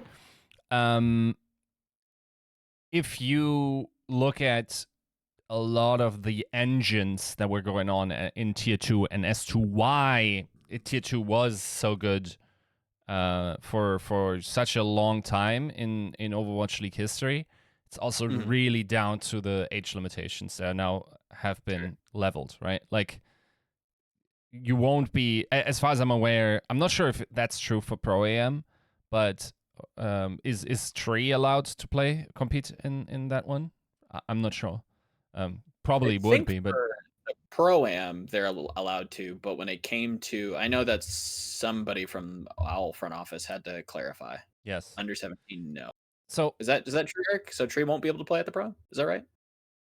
So it's still considered an OWL rules for Pro-Am? The prize money is on the line, so I think they do. Yeah. They consider But there's prizes in contenders too, right? Good point. Yeah. It's very unsure. We have to look at the rules. Yeah. Sorry. That's a rules question. So I would say, like, if I had to assume that Pro-Am is maybe more considered a Path to Pro product, it depends on what product is it considered. Is it an OWL product or not? If it's a Path to Pro product, then it's probably fine. Yeah. But once they go on to Min-Season Madness, that's when it's 100% OWL, and I would assume that whoever is under 17 can't compete. Right. So that sucks to do all of that and maybe not compete. And if that's the case, then they should probably make it, no 17 or under from the start, so you don't build up any hope. But then I also want them to be able to flex and have that opportunity still, even if they can't compete the mid-season. So I don't know what side of the coin I want to be there. It's messy. Yeah, and I think like that's practically the reason why a lot of these contenders teams were so good. It's not just like a complete inability of general managers to scout talent accurately, but because people were simply ineligible. If you think about all the teams that were historically good, Season 1 Runaway was still really good and could have probably just dominated just as much as they ended up doing in Season 2. Then they become eligible, come into the league, dominate. Then I guess Atlanta Academy is the next in line. Not even everyone graduated in terms of or made the bar. Yeah, graduate when the statistical outflier is getting paid 6 figures. Are we really trying? Oh, sorry. Yeah, I thought you were trying to pipe up Sugar Free once again. I mean, I don't need fraudulent board bet. He's just gonna win on its own, and we'll get Lemon's take on that. But bro, if Dante's coming out here and just saying what everybody else has been keeping secret, that like the Outlaws in the past were paying like kids like 6 figures to ride the bench and like play Lucio kind of okay, like come on, like I think we've grown. I think we've grown when it comes to scouting a little bit, just a smidge. I feel like, by the way, this is a side point, but there should be we should probably name the contract structure change basically like the Texan faux pas, because like both of those teams are implicitly responsible for so many player rights being taken away by signing god awful large volume contracts that not bankrupted, but like really made it impossible for these teams to compete over several years until these contracts ran out. Like that, this should never happen again. No team should, be at the whims of terrible decisions 2 years down the line. and that's why we now have the 30-day, 60-day, or whatever contract. Listen, I termination. like the Texas turbulence, rule. I like that. I like how we're focusing both on both teams there. But let's not like let the Infernal, aka Phillies, skate here. I think Carpe for 3 guaranteed was a little and that's a play that silly. performed still, right? Probably not for the contract volume that he had. I think like probably he justified it in terms of the PR that he brought. I don't have a problem with Carpe in that regard. But yeah, I think inherently, as much as it sucks for players, considering like how often they just drop off the face of the map, especially like during earlier years of Overwatch, as we hadn't filtered for the best players yet. Yeah, that was probably simply unsustainable. Do we have the confirmation? It looks like we have some kind of. So Tree will be eligible. I won't read exactly word for word, but in both regions. This was posted in Discord, right? Yeah, it was. Yeah. So it's public. We can. Okay. Yeah, that's a public Discord. So yeah, if you want to read that out, Yiska. So age eligibility, we need to follow up on that in both regions, in P2P, Path to Pro, OG and Contenders, the age limit will be 13 plus. In West Pro AM, it is 13 plus. In East Pro AM, Opens and Knockout, etc., it is 17 plus. So as we said, like as Lemon said, West and Pro AM considered as a Contenders product, therefore 13 plus. East, different thing, probably also presumably due to like when it's played, where it's played, legal things, 17 plus. Checks out there. Glad that we got a confirmation on that front. And yeah, Pro-Am, it'll be fun. I think it's going to be and we kind of were talking about this prior to the show, but like I think Overwatch in general is like got this really interesting umbrella, and I know that like in the community update, the first community update, which hopefully there's a second one coming, they talked about some extra fun tournaments in the breaks, and I think you can kind of speculate on what those might look like. And I think that probably better serves the community. I don't think this is like a hyper hardcore, like, X's and O's are the general audience. I think, we like an entertainment product out here. We like some popsicle stick faces every once in a while. So I think. Where's roster lock? Great question. Eric, do you have an answer for that? No, there's no public. Wait, what do you mean by roster lock in terms of like you need to have 6? Like, you can't sign any more players for the league for the. That'll be that's well past the summer split or something like that. So yes, that'd be in August or something like that. Yeah. So it'd be cool if the program was more framed or marketed as like a scouting tournament, like a very cool scouting tournament where everyone competes against everyone and you see who's good against you. And like, instead of marketed as like, I guess exhibition is like kind of a chill name, but I'd rather it be marketed as like a cool scouting opportunity for checking out people and coaches being around and whatever. So maybe it could be treated as that. And then if the roster lock is after that, then you can pick up some substitutes, because we know pretty much almost every team could use a substitute at this point, except Boston, who are going to the max, and maybe Toronto. So I hope it's used as that, at least, rather than a LOL, let's go kick Tier 2's ass. So I mean even from like the early stirrings of like some of the World Cup stuff, hearing that Gig and Redbirds are kind of throttling Vegas, and Vegas ends up losing to Samito and Clone Man. Shout out to the real ones who remember Clone Man. I think that, say what you want about Vegas, but they've always been pretty quick to, shift things around if it's not working. So I wouldn't be correct. It wouldn't shock me if some, emergency changes came prior to the season. I know that's not, the kind of stuff that they were talking about prior to, but, different coach, different staff, who knows, things change, right? And yeah, it feels like, with the absence of like the showdown gauntlet format from, I think it was 2019, there isn't like this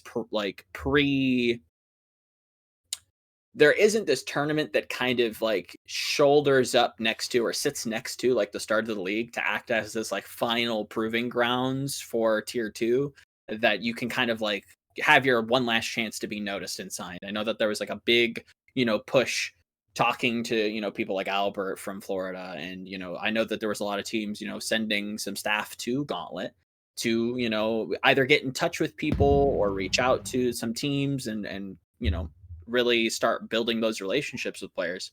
And I have to assume that some people, bumped up on the short list because of their Gauntlet performance. So I guess maybe the question here is, maybe in the future, if Pro-Am is successful, do we run a Pro-Am a little earlier alongside like the Gauntlet and the Pacific and Atlantic showdowns? Is that something you guys, possibly could want to see, Lemon?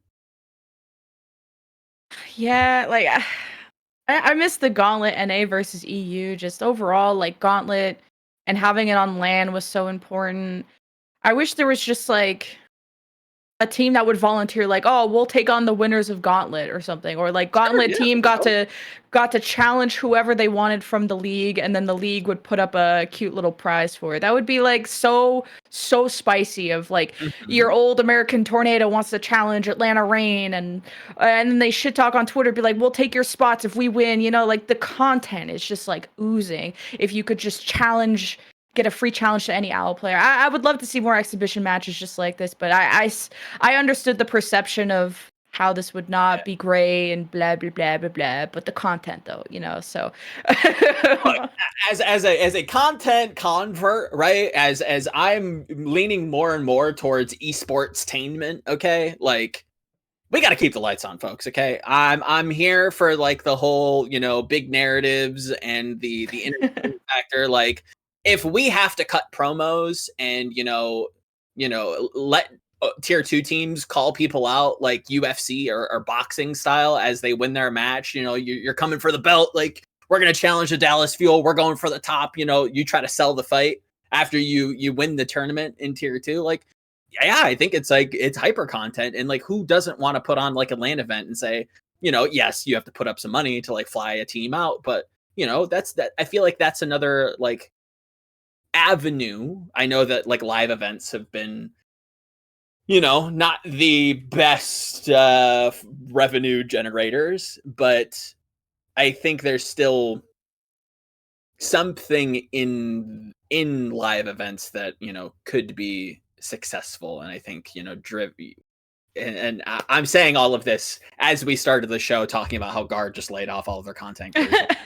Yeah, there is like the esports winter, but it's so difficult because like you want to sell the fight, you want to have that content, but it is difficult. And I hope I hope Pro-Am does well, but I hope tier 2 does get that like resource investment. It doesn't even have to be financial. I think they could just use like more people, like just like operating and like doing stuff within tier 2, whether it be content creation, whether it be logistics, whether it be TOing in some facets. It's rough. I'd rather see like more investment in World Cup than Gauntlet personally, and that pains me to say because 2 years ago, me Lemon would slap current me Lemon in the face, just because I feel like World Cup is something that anyone and everyone, casual or hardcore follower, can enjoy. While as Gauntlet, I felt like it was most enjoyed if you really knew like the journey, like it was just like a buildup of a season, buildup of these teams, and just watching the finals of Gauntlet doesn't hit the same as watching World Cup, where you could just I cheer for Canada, and it's just fun because it's country versus country. Like it's a different vibe there, and the World Cup experience is I don't think matches the Gauntlet experience even when it was at LAN. Although even I really enjoyed Gauntlet, I had a lot more fun at World Cup, even as a hardcore tier 2 watcher, because you had a mix of you can just cheer for your country, but you can also cheer for the hardcore tier 2 people that you did support. Really have this be their big shot at being noticed and playing amongst OWL players sometimes. So I'd rather see more investment into World Cup, or at least whatever it is. I don't know the full details of whatever is going on this year, but just more World Cups. Cool. If we have to choose between Gauntlet and World Cup, I'm World Cup. If we can have both, I'm even happier. Yeah, I don't disagree. I think it's like, even thinking about some of my normie friends that like know that they know of the Overwatch League, right? They know some of the pro teams. Maybe they've seen a game. I can think of like a couple, friends of mine that I was like, oh yeah, like you're local here and like it's close by, like, you should go. And they went and they had a good time. But like it's different if like you're cheering for like Team USA versus, the other nationalities. And then like I'm just supposed to like the Washington Justice. Like, why do I like them? Like, why I don't know anything about them. Like, why do I care? Right? Like, I think there is like an initial buy-in. So yeah, no, I think you got some strong points. Yiska, do you want to chime in? I think, like, generally speaking, also like on the point of, yeah, like we understand why we're not competing in the OWL teams with the contenders part of it, and then also like maybe losing some attention to World Cup. As Overwatch League 2 World Cup. I feel like this esport in particular has been plagued by trying to maintain the size of an increasingly small pie. And now, like, everyone clutched their piece of the cookie as it atrophied, right? And, like, we cut out a lot of the opportunities ever since the inception of this esport. In terms of, like, we could have grown the pie, or we could have had, like, the stakeholders here and the shareholders with the franchise. I understand why you want that as someone that paid up to 16 million in expenses participating in the Overwatch League. But that type of mindset definitely didn't help the growth of this esport, because you want a healthy ecosystem that attracts all kinds of people, and then hopefully develop systems that funnel into your Premier League, right? I boo-hoo if your Overwatch League team is losing to Tier 2 squad. That's your Be fault. better. Improve. Yeah. There should be incentives for you to improve. This could be one of those where if you're eating dirt in the Pro AM, your squad probably needs some help going into the season, right? So I have no problem with these things. I think if you look at a lot of decisions, from being exclusive on YouTube, trying to get there instead of spreading wide, multi-platform, whatnot, like, I feel like if we had more of a growth mindset and just amassing critical numbers before necessarily like making sure that everyone maintains the exact percentage of the pie that everyone got, we would probably have every stakeholder come out ahead still, because the pie would just be bigger. And I think that's the direction that we're going in. I agree that World Cup is probably more important product for the esport at large, just because it's so easy to get into, it's so easy to tribalize around. Unfortunately, because this individual structures in these countries have atrophied so hard, everyone's just going to get stomped by the big regions, and even the big regions are going to get stomped by the 7th best team on Korea. Like, they basically can flip coins of the Korean players participating in the league. So it's inherently, like, the story setup is not as sexy.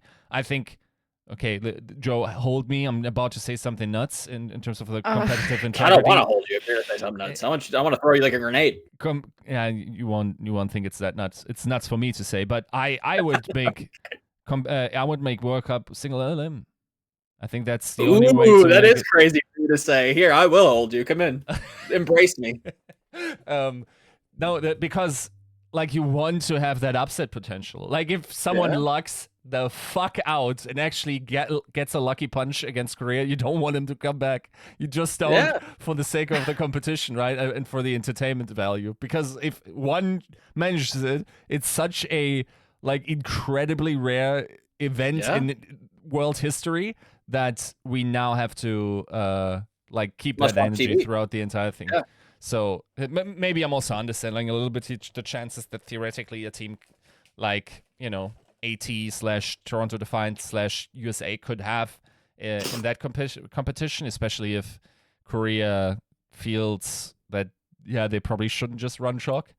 But yeah, I think in general, this is a good right direction. I think overall, I'm currently doing research on a piece in terms of the reception of the format and also the entire esports calendar. I'm waiting on a couple of people to come back. But one argument I find particularly compelling as for the positive side of the season format, and I will tell you, not too many people were positive in terms of those who I asked, what they think about the season format. I think a great argument is that we now have very different profiles in the entire season offering. We have the developmental leagues. We have the calling of all heroes, bringing in a different audience. We have the Overwatch League for the hardcore and like localization aspect, and then we have the World Cup coming as well. It would be interesting to sort of brainstorm what kind of other markets you could bring in with other products you could add.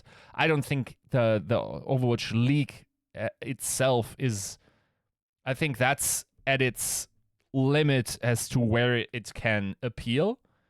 Sure. And then we just need additional products to hopefully create this funnel, because contenders is all fine and good, but I think like the viewership there is probably not necessarily enough to bring about a good feeling of growth into tier 1. That has to come from other sources that are interested. And then also, honestly, like long-term PvE stuff, adding that to the circuit. Getting maybe some Overwatch League teams involved in that could be an overlap, and that's how you fill the off season that we've so backed for.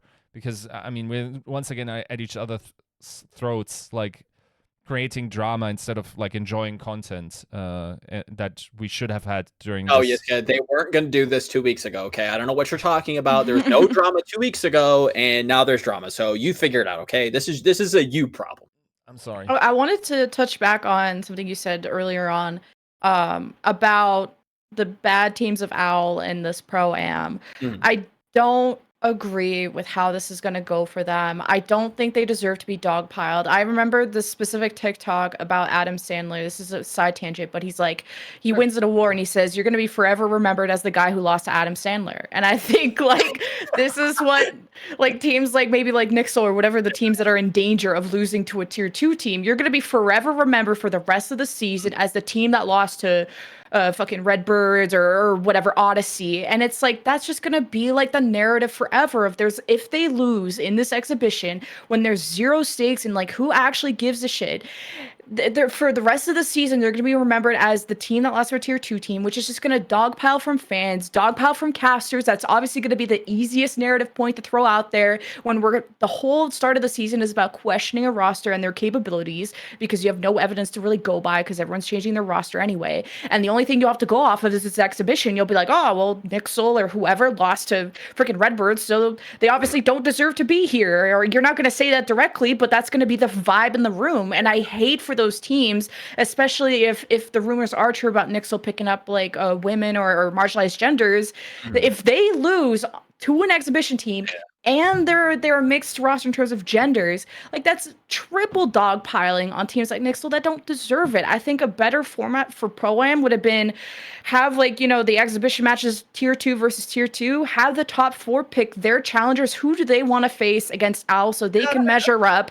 against who they think they can be? Whether it's they want a big dick and I want to go against Shock, or they want to, hey, we think we could probably beat Boston, or like, I just would rather see the choice be in their hands than, hey, like you just won the Pro-Am, or I don't know how that format bracket goes, but now you have to face the Shock and you got to get your ass whooped by the Shock. So it's, I don't, besides like fun for the fans, this hurts teams like Nixel who are already probably going to get dogpiled if they lose. I just think there would be better, more juicier ways of doing this where it's teams can just go and pick who their challenger is, and then that has better spice than Shock 3-0ing everyone or whatever. Sure. And like you said, like I think I can already see like the content, like you can have like those fun draw shows where you invite people, to be on camera and to have those, those teams pick each other, and it could be fun. Yeah, and I think it serves everybody. Okay, Lemon, my European soul needs vengeance, okay, for the lack of relegation that you guys have let in through the back door of your soul. We Europeans need some retaliation against teams that don't care, okay? And yeah, I think what I agree with you is it should not be on the back of those players that are going to be dogpiled, and I agree that's probably going to be the case, that people are going to shit on the players, not the organization that clearly facilitates it. The case in point being, like the Redbirds Vegas thing, I'll let you in on a secret. Redbits should win that based on what they are offering to their players and what Vegas is offering. Right? Like, it's the better deal. Like, if you think, like, team with higher budget in Overwatch League should beat team with lower budget in Overwatch League because they can get the better players, then that is true for that matchup as well. Vegas is a team that doesn't, as far as I am aware at this point, doesn't offer housing, and as one of the few teams, and has pretty low salaries or really low salaries. I'm not sure if they're not moving to Vegas. What the heck? Yeah. Wait, I'm in Vegas. I thought I was visiting a team house soon. What the heck? Yeah. Well, now I'm bummed. You just broke the worst news to me. No. What do you mean there's no one coming to Vegas? That's part of my European vengeance, okay? That's the thing. I think that's good perspective. I hope to have a budget tier list once again ready in order for folks to have some perspective there. But yeah, I think generally speaking, in a healthy system, teams suck in Pro AM. They get budget for 1 or 2 more players and can fix their holes, and then that changes the trajectory of the lineup. I think the amount of upsets will probably also be relatively limited.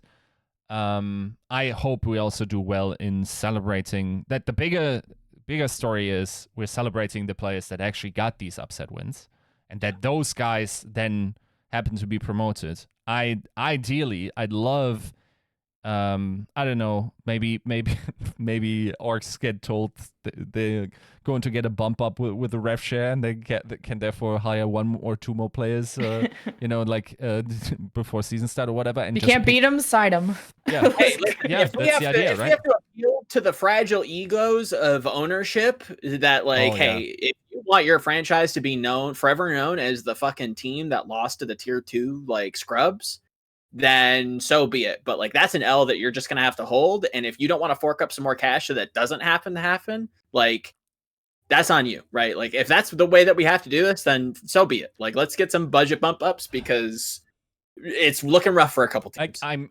giving out the launch codes to the public, Joe. Okay, you ready? Oh yeah. Okay. The efficacy of tweeting angrily at an owner that your team sucks as a fan is fairly high. You are playing a dangerous game, my guy. Of course, keep it on the professional side, but a lot of owners care. A lot of owners care about the perception of their team underperforming, and if the general manager can then give me X amount, and I can give you X, or can say it's likely that we're going to place X places higher, then that is a thing that has very often happened in Overwatch League. And it's kind of based that it does. If you're listening, I swear to God, if this team doesn't fucking work out, you're gonna hear from me. You better be signing I don't know, the best physical therapists and surgeons for Reiner at this point and get that boy back. Oh, isn't that the truth, man? God bless him. I do hope that Reiner does. I hope he does get well, and I hope he does come back because a talent and a character that I feel like is going to be missed within the future of the Overwatch League. But yeah, no. Owners care, players care. Weirdly enough, a lot of people care about doing well. So hopefully, in a very weird silver lining, some people pull their heads out of their rears and figure out, how to, I don't care if you need to fish through your couch cushions to get, another player, or, if you need to, re-up your scouting or whatever you need to do. Hopefully Pro-Am is more of a wake-up call and less of a pitchfork and torch, ceremony, because again, nobody wants to dogpile the players. It should be about celebrating those who can upset. And again, I hope there's some content around these group draws, because I think there's some potential groups that I can foresee happening depending on who makes it out from tier 2. That could be more competitive than I think people are willing to admit. So, but that also we got like a huge hint on how this program is even going to go. Like if there's any upsets, like the fact that when Redbirds beat Vegas, like we already have like, look how much they got dogpiled on Twitter because of that. And like I don't know if it's like a who cares angle about USA trials. Like you're an owl. I personally wouldn't care about making a World Cup tee. I don't even know if you get paid for playing a World Cup. I don't know anything about that. But if I'm an owl player, I don't personally give a shit about World Cup because if you're not getting paid, then it's like a clout party in terms of players. Like if you've clearly are already on an owl team, what do you need to prove further than that? So yeah, I have thoughts about the Redbirds beating Vegas, but in terms of, we already saw the dogpiling that happened. Like, it's only gonna get worse because now the stakes are higher. Yep, it's rough and it's hard. I agree. Well, I don't agree. It is easy to just not comment and just be like, yeah, Vegas is struggling. It's rough. But I think you bring up an interesting point. There are some people that just aren't gonna want to compete. And they're not gonna necessarily ball out when it comes to like World Cup. If they make it, they make it. They don't, they don't. It is what it is. But it's I do have to wonder if it's the utmost competition. Any final thoughts there, Yiska, before we move on to the last and final? No, I think like my crusade against the World Cup is done. This no more fertile ground to be elitist about like what we should do with the ecosystem. Now it's down to like making a compelling product, and I think that's what the World Cup is.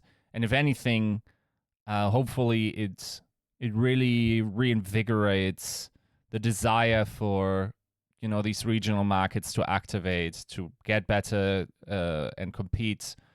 I think very often you hear the stories of these players just idolizing those they saw in these big competitions. I think there's a pretty high chance that World Cup viewership will be very solid and probably have a very different viewership than the Overwatch League does. So you're getting new eyeballs on it. I think the potential is pretty high, especially I don't think it probably is all too expensive to run that in comparison to something like the Overwatch League. So yeah, I think especially if that can conclude at BlizzCon, that we don't know if it's happening, I think, or not, or whatever, that would be super interesting and sweet for the esports. And there's really no room to be overly elitist about this in any shape or form. Mm-hmm. No, yeah, it's we don't have too much ground to stand on to try to make this simulated war anymore, right? Like things are getting a little dire, and we need to get some eyes on the product. And it's not to say that we're dying anytime soon, but we've definitely had signs that things. I know can't you jinxed it. You jinxed it. No, I'm not a jinx. You're the jinx. You're the astrologer. Okay, listen. Mr. Jupiter and Gatorade. I don't want to hear it. Like in Tarkov? I have to deal with that all regular season long. Don't you start now with the jinxes and the curses and the voodoo and the get out of here. Go charge your sacral shop. Okay? Just call me Lord already, okay? Don't even start with me with the okay, Lemon, because he brought it up. I wasn't gonna bring it up, but he brought it up. Okay. Have you been informed on our Lord bet? No. Okay. I proposed, again, my idea. I said Vancouver will be what did I say? Eric, back me up as the neutral third party. 7th or higher, right? Yeah. I said Vancouver will be 7th or higher, and I have to call Yiska Lord for the rest of the season. Or for however long, it has to be. And he's obviously taking the flip side of that. So do you have any thoughts there? Do you think Vancouver has the legs to get 7th or above? In NA. Out of, what is that? We're out of 12? Maybe. How many teams we got? Maybe. Maybe. Okay. I'll just give my thoughts on the Titans general roster, and I'll help kind of think my way through this answer a little bit.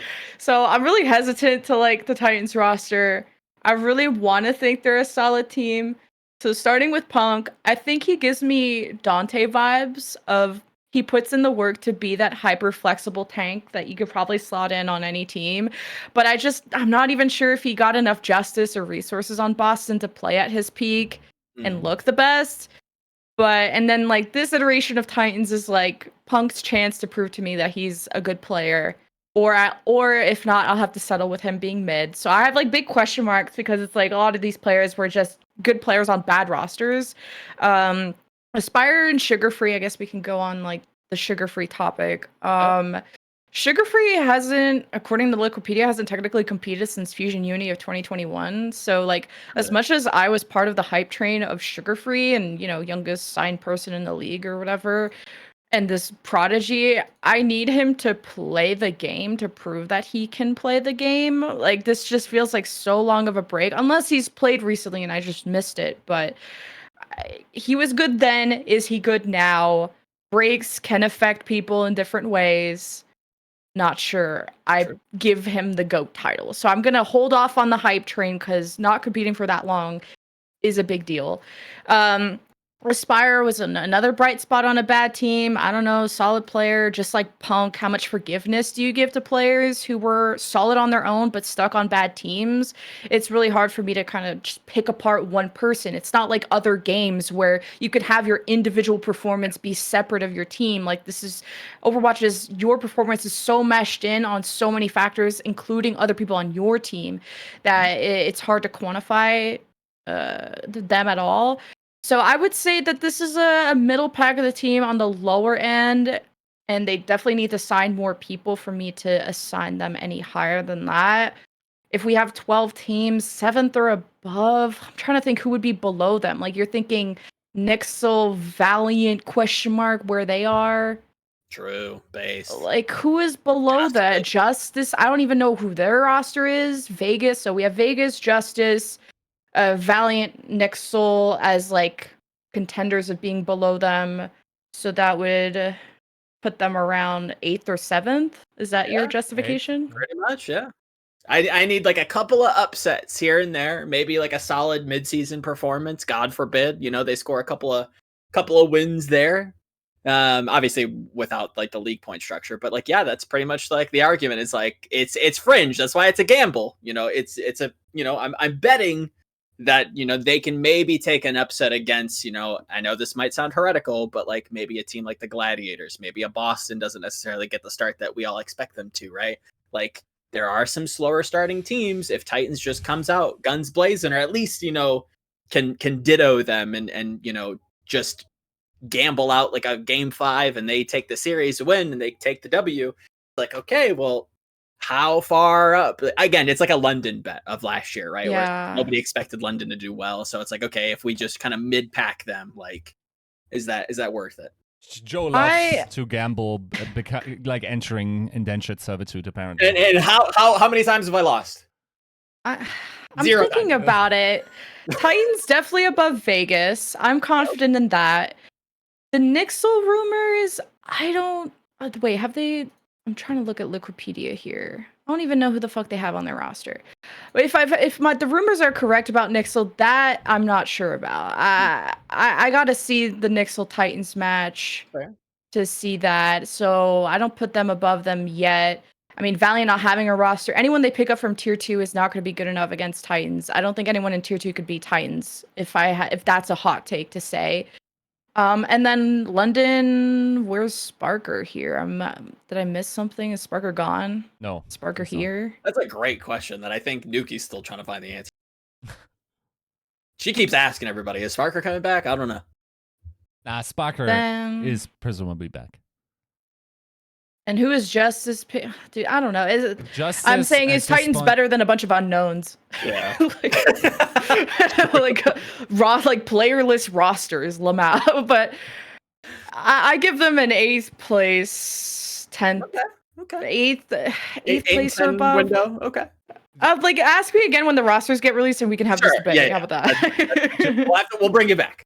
Joe, should I update you on my current prediction, how it's going? Yeah, bring me the astrology signs. Let's hear the charts. Okay, first off, out of 11 teams, the not 12. What do you mean?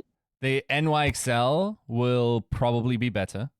I think for Lemon, like currently being rumored is Callan Fitz and Finale. That's a trend. I'm pretty sure. Players. I'm pretty sure they're going down to the route like of maybe signing some marginalized gender talent, but probably having either a Calling or a Heroes team and or having them in two-way. That's my last update. I think that's where it's going.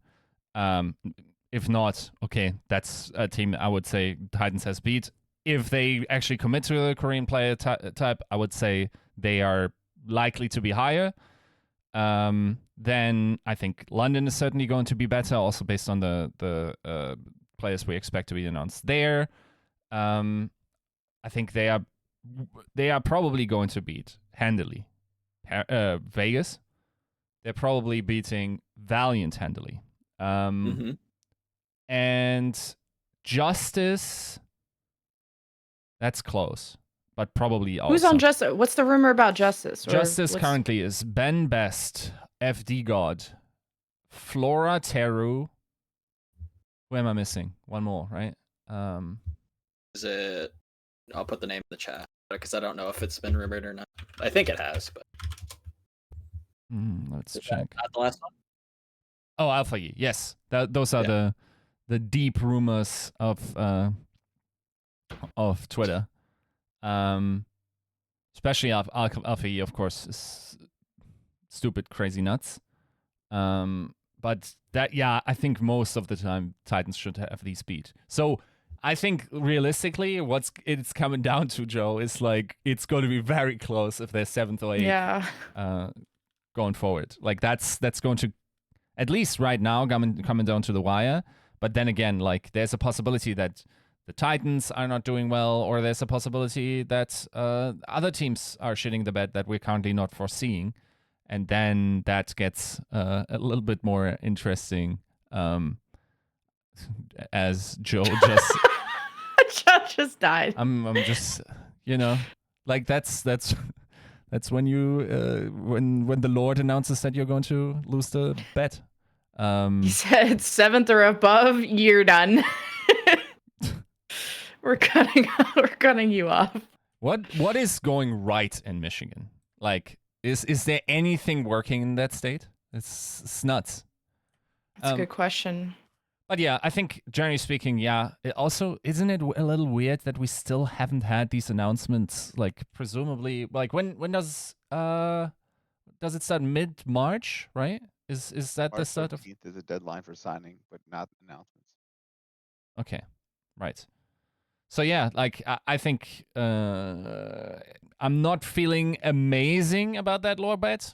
Feeling pretty good, I would say. Also, like as Askoft, we had him on last week, Lemon.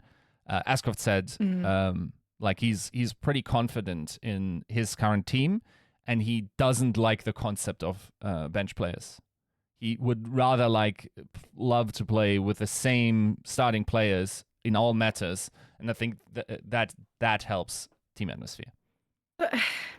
Yeah, and I also like when it doesn't rain outside and I can, and the temperature is nice. Like, every coach would love to just not have to work with as many players and have as much work to do, but the reality is that being a flex player in Overwatch is so incredibly difficult. To be a master at so many things rather than a jack of all trades. It's like people get more players on the roster to fill in the gaps so you don't put as much pressure on people. I think he should maybe embrace substitutes a lot more, because God knows Punk could use some help if he's going to be like the hyper flex tank. Like, I thought he was very flexible, but I still think you could relieve that pressure from some people. And I don't know a single coach who wouldn't come on a podcast and say that they're confident and go 0-20 or whatever amount of matches. So it's, I like the positivity. But I'm not as confident when someone says they don't like they just want to play with one roster. Like, yeah. Also, like when you said like Punk, in terms of like you can only judge players so much in terms of like how they work on bad teams, I completely agree with that statement. I would also say 3 of his starting teammates are from that bad team, and especially like that backline is the best Boston Uprising, right? Like I think that's the biggest criticism that I personally always had about the way this team is set up. And you have to say there's some good counter arguments, but at the same time, like Boston wasn't amazing. The changes or the introductions of new players they have to this roster in Aspire and Sugar Free could be argued to be transformational. I'm just not sure if that's enough to bring them, to that level where they have those London type upsets and can consistently deliver even against the best opponents. And I think it will be pretty meta dependent, because we know, like, if there's a Sigma meta, I'm feeling definitely much more confident about Punk than if it was a Winston meta, right? I'm like the number one cope queen of Boston. I felt like out of all the casters, I probably gave Boston the most amount of credit.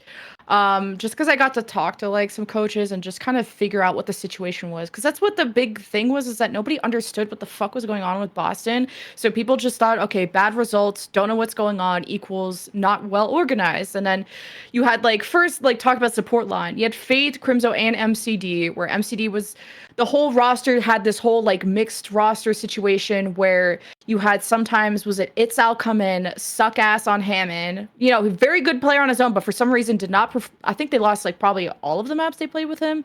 Either way, then they had this whole, do we want a Korean tank because that'll be easier to communicate? Then, okay, let's throw Itzal in. Justice for Punk came out. Mag existed for a hot second, didn't do much, went to another team. And then you have the MCD who came in, who was a decent, Zen or some shit. But then you had this whole, okay, we have Punk, but then we have MCD. We have no other English speakers. And then that whole situation happened. Seeker, I don't even remember getting playtime. Valentine, Victoria, I think we're on the up and up at the end of the season in terms of their performance, but obviously trying to give them any crumbs of credit, compared to how good everyone else was difficult.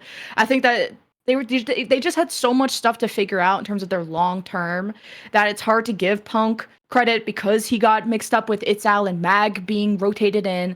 The backline, looked because then you're dealing with a mixed language situation, plus you're throwing MCD in every now and then. I was a fan of Crimzo when he did come in. I'm not saying top support caliber, but definitely didn't feel like a bad player. Boston never felt bad to me, as much as this is a hot take to say, they never felt awful. It was just mid.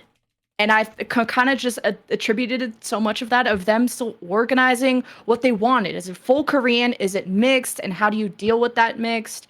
And that's why now that you took the good pieces out, or at least you took parts of it, maybe it makes sense. But anyway, that's my TLDR. In my mind, the good pieces are Striker and Mac. I would have Valentine, Victoria if you're going to pick up pieces, but Punk is still a good investment because, hey, if you can have one hyper flexible tank versus two tanks that are good at separate things, budget-wise, Punk makes more sense. I'm not sure how much he wants, but I'm sure he would take anything to get off of Boston, so I don't know budget-wise off of that. Yeah. Yeah, and of course, we have to say now that this organization is very different than, or at least the entire stuff's changed there, right? Oxygen sort of seems to have taken the reign more there. Pri is now running the show. So I think whatever discord they had, I think it's probably best to consider them a new approach. But yeah, Askov was also pretty candid about what went wrong last year on the podcast we had him on. So yeah, I think that's definitely fair.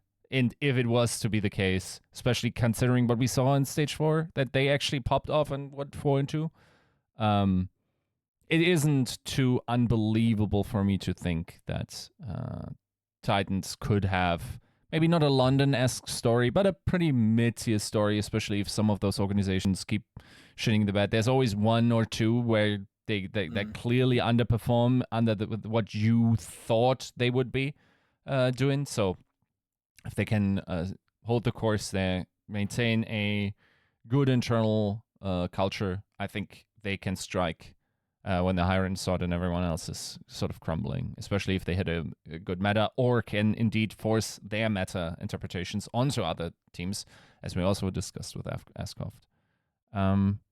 Yeah, I think, like, if you guys want one more topic, I'd love to just talk about the old NoHill A. Yeah, if you want to talk about, competitive teams in NA and some of the history that's going around, obviously NoHill signing with a Defiant should not be necessarily overshadowed, but you want to talk about speaking candidly, he's said some things about his former employers that are not positive, let's say. So any thoughts there? Look,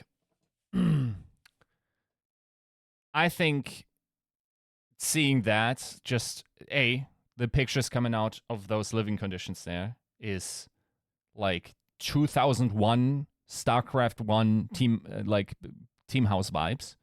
Living off ramen and sleeping on top of each other, it's bad, right? Then under the context of not being paid, also, like, your favorite player, Joe, Molly, complaining and tilting, understandably.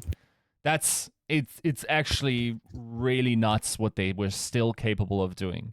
Then keep in mind, all of this happens, like, they're splitting salaries they have not received on a player they want to sign in order to succeed competitively, right? With Marvel.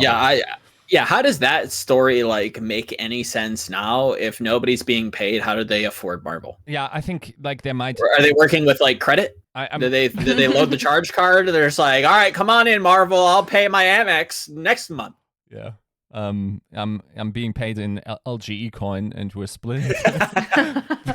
We're splitting those. Now, I think there might also be some weird stuff happening in the translation there. I think not a lot of that makes sense. That if you were actually really only paid 1 month, did you really play out the season? That's nuts. I think also there definitely is a responsibility on both Valiant to enforce. If someone handles my franchise slot that way, I might be talking to my lawyer. And not least, the league should definitely be applying pressure in that situation as well, especially considering, if you guys remember, like, the story was NoHill is going back to schooling or whatever. As it turns out, as if the translation is indeed correct, he was let go for telling the league about those situations, which makes it a double piss off, right? Like, this is untenable. And those guys that made those decisions, and like, we know it's not the greatest situation also, especially for Chinese Overwatch, but come on, you got to do the bare minimum, right? So I hope at the end everyone will be fully compensated and the league will make them whole, or will force the Valiant to make them whole, because that's the franchise slot's ultimate responsibility, that their contractual obligation are fulfilled. If there's indeed no party to sue left, you got to pony up, in my opinion. But it makes me all the more happy that at least NoHill made it onto a new organization in a very... I don't think it's very straightforward to say a Chinese coach goes onto an exclusively American team and coaches there, and also beats everyone in trials based on knowledge, based on team culture. Like, he's the full package, right? So it would have been a shame to lose someone like that in Overwatch, and I'm happy that Defiant are giving him an opportunity. Yeah, talk your shit, NoHill. Like, drag him, as translation to what Yiska just said. Drag him by the hair. And I think maybe even the community, I've heard some people say it too, that, people wish that the league just stepped in to prevent this or get more involved and be more hands-on about this. Because at the end of the day, like, the league owns the franchise, so they have some level of control. And maybe it's more of the brand or whatever, but there should have, I feel like there should have been more, because it feels like the perspective of the league isn't great when people are saying they're not getting paid on top of everything else. So so what happens of them this season? my question. Yeah, that's a whole new, for lack of a better term, world. Obviously, Valiant moving back to NA in what sounds like fairly surprising fashion. But who knows? Maybe for the right reasons, some of the LGE people weren't necessarily kept in the loop on what was going on because, lo and behold, not necessarily the best conditions. So yeah, it's, what do you do, right? Like, is this going to be like a Philly fusion of, 2018 where they just don't compete at the Pro-Am and then you just sign a team that looks good? Like, how does this work? Is there actually, hello, Eric, my rules lawyer, is that even, can that happen? What is specifically the question? The question is, in Philadelphia fashion, where they go, oh shucks, I couldn't get all my visas in time for the preseason. Gosh, golly gee dang, I can't compete. Sorry. And the league just is like, oh crap, well, I guess Valiant isn't going to compete, so we're just going to move on without him. So if Valiant just don't show up to the Pro-Am, and then there's just like an Odyssey team that like actually kind of pops off and does like halfway okay, is Valiant like in legal right to just sign a top contending Pro-Am team? Or is there like a date that they need to have players by? Yeah. They have to have a roster full 6 by March 13th, but there's no reason they couldn't cut that roster and sign it roster. Hey, listen, if you need a one-time deal, LA Valiant, look, I'm local. I'm local to the Great Lakes region. If you want to sign me, I got 5 friends that, we can 30-day it up. 30 days. We could be 30 days for you until the Pro-Am. I'm just saying, I got some plans. It can't be. You gotta have a minimum amount of. Oh, that's right. Overwatch 5 league season contracts. That's in right. order to start signing 30 days. So actually, the way this turns out, it's pretty unlikely that Valiant can pull that move. I think realistically, it's probably once again the best that they will go into some partnership with someone. I'm not sure what the possibilities are there. They're signing a roster. It's almost assured that those have to be North American players, because I would imagine it's a very similar situation. Or not, actually wrong, because you could play overseas, as we saw with London. That's a possibility, right? But they're not going to pay for housing, very likely, unless they have somehow find local sponsors that sometimes... if you have sponsorship activations, you want to be in your local market, and therefore justify the sponsor, and the sponsor then at least takes on a big part of the housing pay and whatnot. Unlikely that this happens, and Immortals cares that much to get themselves individual sponsors. So what's more likely is that we're going to have... I think the most likely scenario is they're going to just sign North American players that are going to play from their own homes. Will be sent a kit by the Overwatch League in terms of like backdrop and camera, and they're just going to play out of their mom's basement, basically. You're sick. Poggers, the real esports story. The way the LA Valiant, or not so LA Valiant, the Great Lakes Valiant wins the Overwatch League, right? Is there anybody? I mean, I building out the show. We were struggling at the beginning of the week to think of like some interesting topics. So we're like, oh yeah, Valiant still have some things to do. So we're like, oh, Lemon knows tier 2. Like let's see what she has to say when it comes to like maybe signing some talent. So is there anybody that you feel like deserves a look? Anybody that you feel like could be signed to this new look Valiant for 2023? So take this with a grain of salt, y'all tier 2 hardcore fans, because I know there's some new rising stars there, and I haven't watched in a hot second. But from just kind of looking at the Western side of things, I've always liked Cloudy and Icy. In terms of, I mean, back in the day, they were tippity top. Back when I was casting contenders, and time has passed, but I would look at them for tank. Lep and Fix in terms of support. Lep, who, yes, the one who got dropped from Houston, very good Lucio player, and I think Lucio is always going to be a safe pick. Safe pick. Yeah. Get your shit. I think Like, with that, the whole Houston, what they did with their new players is a separate debate. I thought Fix's Zen was good back in the day when I casted him. DPS, Nos, King, Ice, Tree, and Bun were ones that stuck out to me from different rosters. I think different rumors on whether they got offers in OWL already. I don't know about that, but those were the players I really appreciated back in the day casting. In terms of how good they are now, I mean, they seem to be on good rosters and doing well, but yeah. Okay. So it seems like there's at least some talent. Now, if you did have your pick of the litter, right, and you got to sign all of the, the best players, is there a world that they're at least kind of competitive at the mid-table? I mean, like shooting for playoffs it feels like a fool's errand, but is there a world that, maybe, there's more upset potential than maybe we're giving them credit for? Yeah. I don't know. They like. How can they beat the Titans, Lemon? That's what I'm trying to think. Yeah.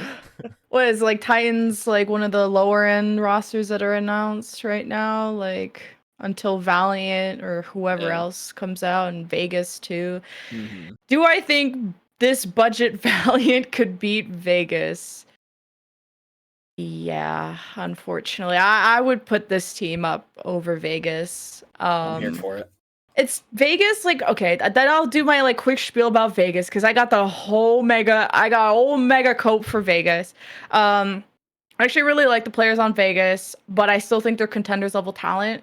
Malthel and Dove just don't hold a candle to DPS in the league right now. And when you have that one pillar that cracks, like the whole structure falls.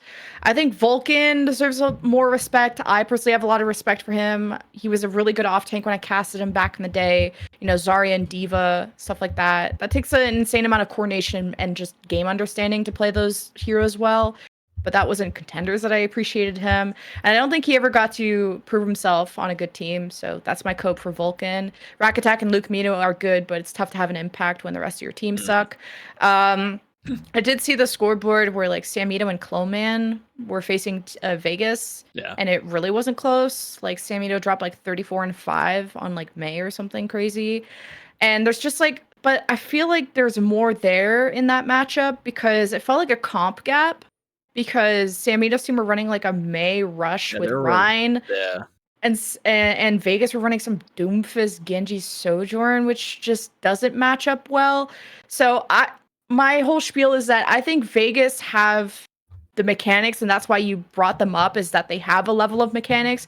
But in terms of decision-making, experience, coordination, they don't have that at all. And I've casted Maltho back when he started in Contenders, and he was always like a meme player.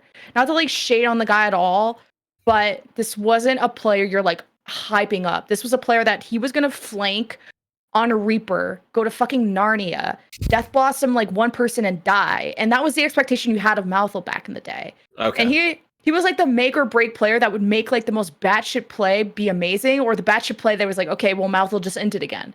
So it's like, that's like, those peak or valley type of players maybe you like on your roster if that's what it takes. But I just don't think these are contenders or out Overwatch League level players yet. And I think it's going to take so much work to bring them up to a level when it comes to just decision making and game knowledge. I don't doubt mechanics are there, but it's how you play the game that matters at the end of the day. And back when I casted Dove, like he used to be like this amazing tracer that I really loved watching, but now you put this guy in the league and it's he's getting danced on, so it's I want to love Vegas, but they need so much work, and I just don't think they should have been promoted yet. But it's tough. I mean, I think your what's the word, like package around Malthel felt very real, especially towards the season where Homie, I think there's a couple Junker towns.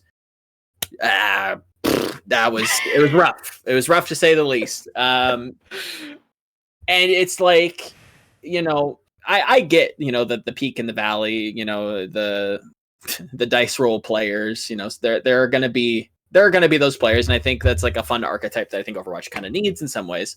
But is that something you want to like leverage your rebuild on, right? Like that's a little bit of an odd question for me. I thought Dove had like a solid season for the most part. It had room to grow, obviously, but I thought his Sojourn actually was kind of surprising at times. Not consistent, but just had some peaks that I was like, oh, okay. You know, there's some juice there. I can see it. And yeah, I've also heard very similar things about Vulcan. Super solid. Obviously, that backline, you know, was on everybody's short list, you know, to get promoted. Mm-hmm. And hopefully this World Cup trials, you know, upset. You know, maybe this is a wake up call. Maybe this was like an early scrim. Maybe they got cheesed. You know, there's like, all who actually cares? Did they really care about this? Because at the end of the day, you're getting a salary playing on Turno, however small or large or living situation aside, apparently that I didn't know about.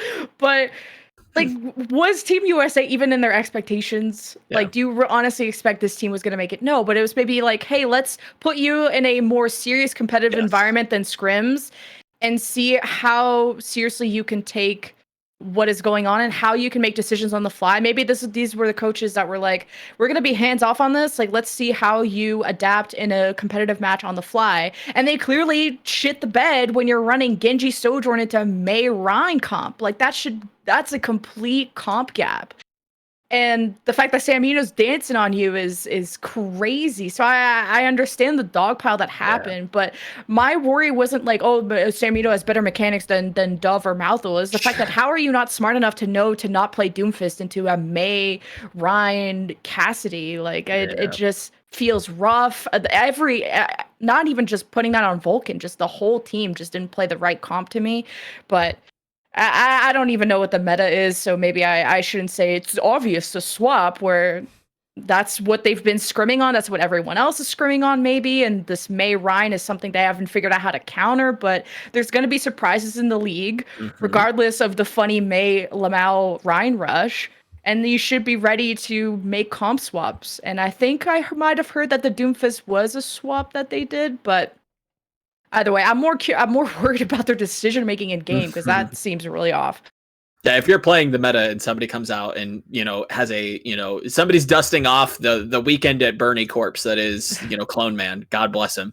And, you know, Samito is dancing on you, doing the Fortnite L dance, you know, making a rant video for Twitter. You know, it's not a good look, right? It's not ideal to effectively just get embarrassed, but maybe it's a wake up call. Maybe it's a fire.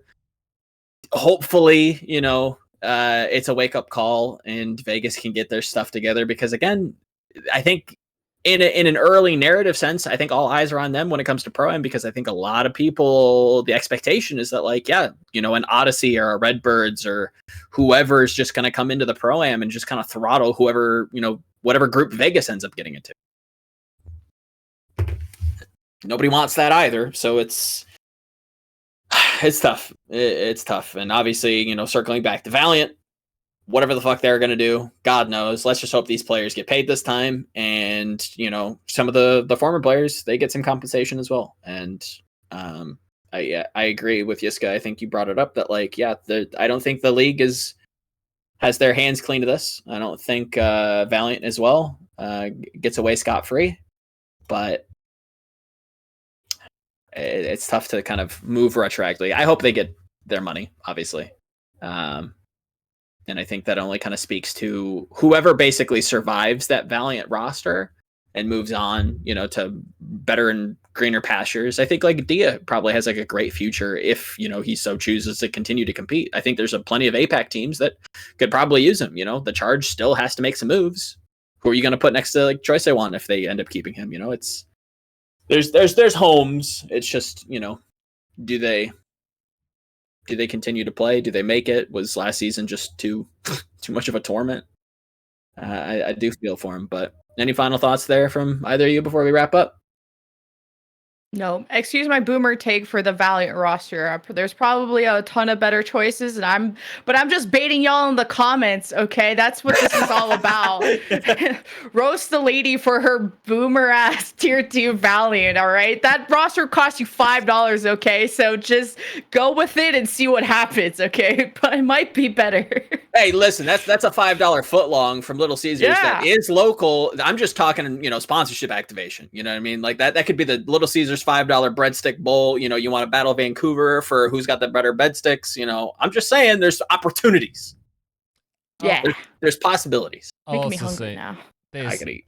There's simply no take anyone could have that wouldn't just cause an ultimate shitstorm in tier 2. If I've learned anything about that scene, it's just a lot of kids going around. Like it's the source of everything fun and everything bad in this esport, right? Like the best memes come out of there, the most leaks come out of there. It's just it's a whole mess, but it's fun. Do you remember like early like Overwatch League era tier 2 where you had people like Bach who like had day jobs and like was a dentist or like a doctor or something? And I remember like talking to him. I'm like, so like, what do you do to prepare for a match? And he's like, I brush my teeth. It's like, huh? These kids are out here like just like snorting Monster and like just getting on TikTok doing I don't know what, right? Like it's a different world, man. It's crazy. Yeah. Who knows? I don't condone snorting Monster. Let me just make that very clear because I know there's some parents that listen to the show. Literally drown. You would. Don't do that. Don't condone this. Leave it to the professionals, okay? That said, we have taken up too much of Lemon's evening as it goes. Thank you so much for coming and rambling with us. Hopefully it wasn't too that was fun. Snorting Monster, check, amongst other things. Yeah, that was great. Is there anything that you've got going on? Is there anything that you kind of want to, this last little segment is kind of just for you to plug whatever you want? Oh crap. I don't know when this episode comes out. Tomorrow. Oh, well. Today. Leg Day and I are casting our version of a 4v4 modern watch fair all soldier tournament. We'd love if y'all came and watched that this Sunday on our channels. It's going to be fun. Otherwise, I stream on my channel at LemonKiwi. If you want some dog shit Overwatch gameplay, come hang out. We also have hot takes, and we sometimes analyze Overwatch League matches when they happen. But I really appreciate y'all having me on. This is always fun. Next time have me and Avril on, and you'll have a fist fight. It's always they can't put us together anymore. There is talks of a mega episode, so we may just have to like streamer showdown. You and verbally box it out. I hear debate shows are the hot rage right now. So who knows? Yiska, what's up with you? What's happening? What can people be excited for? I am looking forward to Friday. I got a pretty sweet opportunity. I'm going to sit down with an entire team. I got them for an hour. All 8 of them? All 8 of them. I think 8. Damn. 8? Is it Did 8? I leak? Might be more. Is it 8? I don't know. Did I leak? It might be more, actually. I don't even know. So that's going to be interesting as it will be chaotic and no doubt, like, probably also a lot of audio issues, but we'll cope. We'll deal. Okay. Otherwise, still working on some panel stuff. I'll consult Lemon after this episode concludes, but yeah. Just working away, just prepping up, and then, it's full steam ahead into Pro AM, right? Hell yeah. Yeah. Pro Am's coming up, and it's definitely ripe for content creation. And it's dope. Shout out to whoever ends up watching this, because I know that there's like some, people going out doing interviews from the community.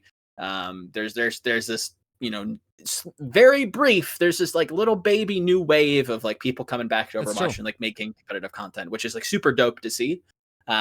So shout out if you're listening to this. Keep doing what you're doing. We need you. You're helping to build the foundation of competitive Overwatch 2 in some ways. I know it's kind of weird to say, but definitely keep at it. Yeah, that's episode 284. Thank you, Lemon, for coming on. Thanks. We'll see you next week. Adios. Peace.